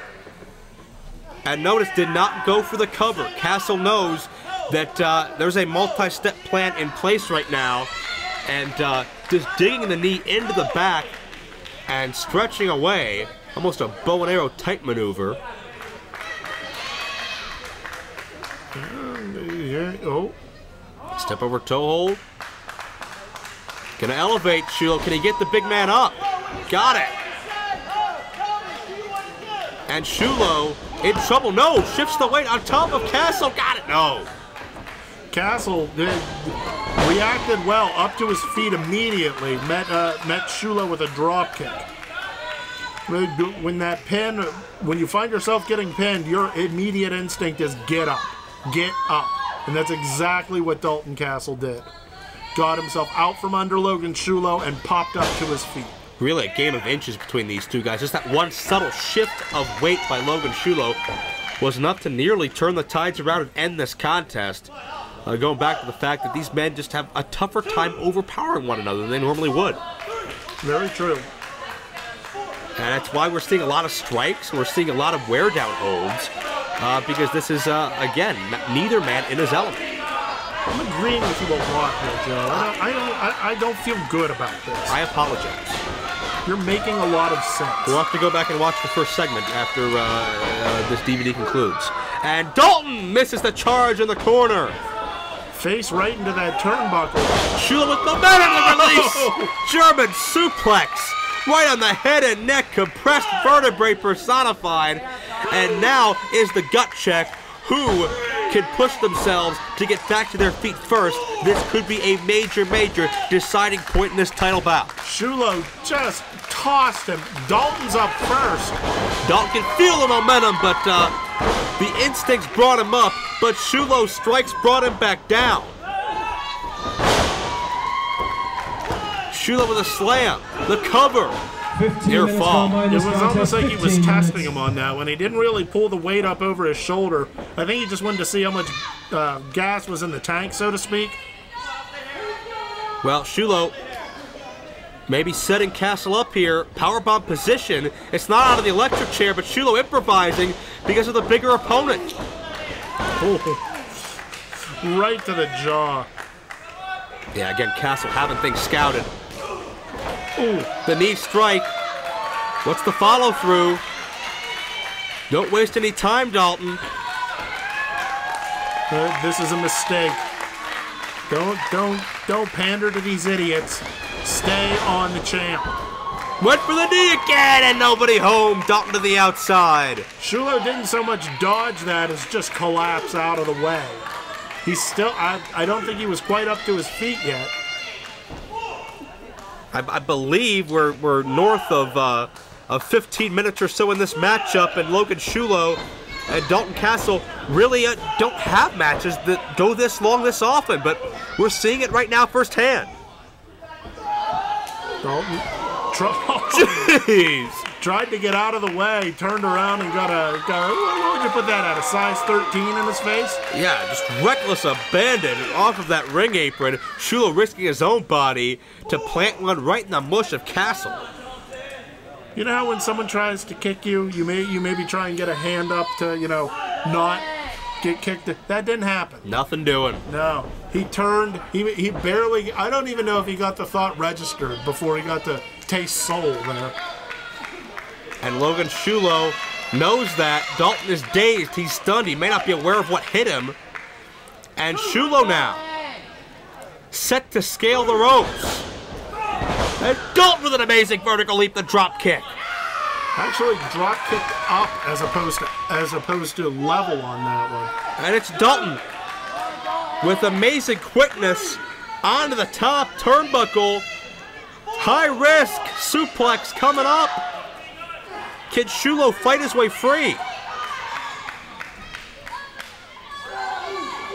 Oh, got tripped up. And that's prime position for Shulo. We've seen him utilize this maneuver before. If Dalton can stay down, that is, but he's not. He's trying to figure out how to fight out from that position. And the sad truth is there isn't a way to do it. You just have to try and drop out and roll out and get out. Yeah, we saw Facade found an innovative way earlier, but this is even more lethal. Shulo's double stomp has gotten a lot done. Shulo trying to pull Castle up. By the beard. There was nothing else to grab onto. No shirt, so he goes for the face. I think he has his ears at the moment. Oh my lord. Shulo. Not where Castle wants to be. No! Amazing agility to get his balance and drive through. Dalton Castle can't have anything left. He is slow to get to his feet. His instincts of get up right now are trying to fight through the haze that's going through his brain. Here we go. I think Logan Shulo going to set up electric chair. If he can turn to midair, hit that power bomb, this match is over. And Castle knows that as well. Just fighting to get to the salvation of the ropes. A duck. And Shulo meets Castle coming in. Shulo is a step quicker, maybe half a step quicker at this point, but it's all he needs. The one thing that is an advantage to Dalton Castle there was he was outside of the ring. Now he's back in. Well, but Shulo still getting the better of things. Up and over, Castle. Castle catches Shulo in midair. Down with a face plant. Castle's got this thing. Oh! The deadlift into the German. New champion. Got it now. I am shocked that Dalton Castle still had enough reserve in the tank to deadlift Logan Shulo. That is not a sack of potatoes there. That's about 5-6 sacks of potatoes there. And you can see the desperation, the emotion, the frustration on the face of Dalton Castle. The belt is his to take. It's just, does he have it? Does he have enough in him to take it? This match has been violent and difficult for Dalton Castle. Oh, into almost a Steiner recliner? Would you call that a Steiner recliner? I would. It's like a camel clutch, but with that extra torque that Steiner puts on it. Look how far. Dalton Castle's leaning back. Then, oh my God, Logan Shulo went to counter by pushing forward. Contact accidentally made with the official. And Castle just headbutted the ref. Yeah, it was completely inadvertent. Which ref is that? That's senior referee Troy Davis who's down. That's Troy Davis? And Dalton Castle and Logan Shulo have no law here with the IWC title at stake. And what is Dalton motioning for? The turnbuckle again? But wait a second. Oh, that's McChesney! Did you hear that? Thwack. What the hell did he have? I think that's a shoe. I think he just cracked him over the head with his loafer. Oh my. Yeah, look, he's putting his shoe back on. And what is that about? You aren't getting a title shot till Justin Idol gets beaten, pal. And Shulo, with that amazing vertical leap, the Hurricane Rana. Does Shulo realize what happened? I think he sees McChesney. I don't know that he registered what happened there. He's just now noticed McChesney. Castle is hurt here. He took a shoe to the head. Shulo's Hurricane Rana. And everybody's down but the champion. I couldn't quite hear. McChesney was saying something, but I'm not sure what he was saying there. I think Logan Shulo smells something rotten, but at the same time, it's not like you stop the match because you think something might have happened. No, you can't do that at all. It's too risky. Yep. And Shulo going for that powerbomb now. Again, couldn't hold it. Castle reverses. Castle! No! How close can you get, man, after all he's been through? Boot right to the jaw. Oh, he has him up! And Shulo, electric chair, powerbomb! Got him this time! Got him this time! Shulo retains the championship! Here is your winner! And still IWC Heavyweight Champion, the Heavy Metal Jesus, Logan Shulo!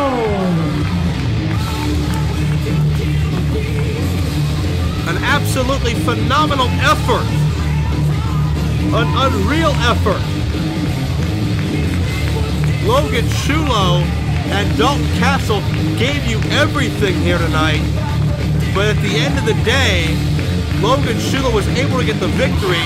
I wish John McChesney hadn't have taken that victory, unbeknownst to Shulo. But at the end of the day, the damage remains done. Dalton Castle's journey has come up short. And he's got one man to thank for that. And it's not Logan Shulo. Logan Shulo still respects Dalton Castle. McChesney can't keep himself out of the title picture. Castle is pissed. I don't know that he's pissed at Logan Shulo necessarily. He is just angry. 18 months of work to get here. And there's respect for you. You got to appreciate Dalton Castle knows that, well, I would say the better man won, and normally Logan Shulo is the better man, but I think that's still indecisive. No fault of Logan Shulo. But Shulo is the rightful champion, the deserving champion, and he moves on from here, continuing to reign on top of the International Wrestling Cartel. Can you believe the mountains this man has climbed to? I am nothing but impressed with Logan Shulo. From where he started to where he is now is amazing. And I think we have some company, from what I understand. The Super Indy champion. That's Facade. Facade apparently has a little bit of a message for Logan Shulo. Well, it seems there's unfinished business between these two men. They feuded for much of the past year. It's IWC champion, Super Indy champion, face to face. Who is the dominant champion of the International Wrestling Cartel?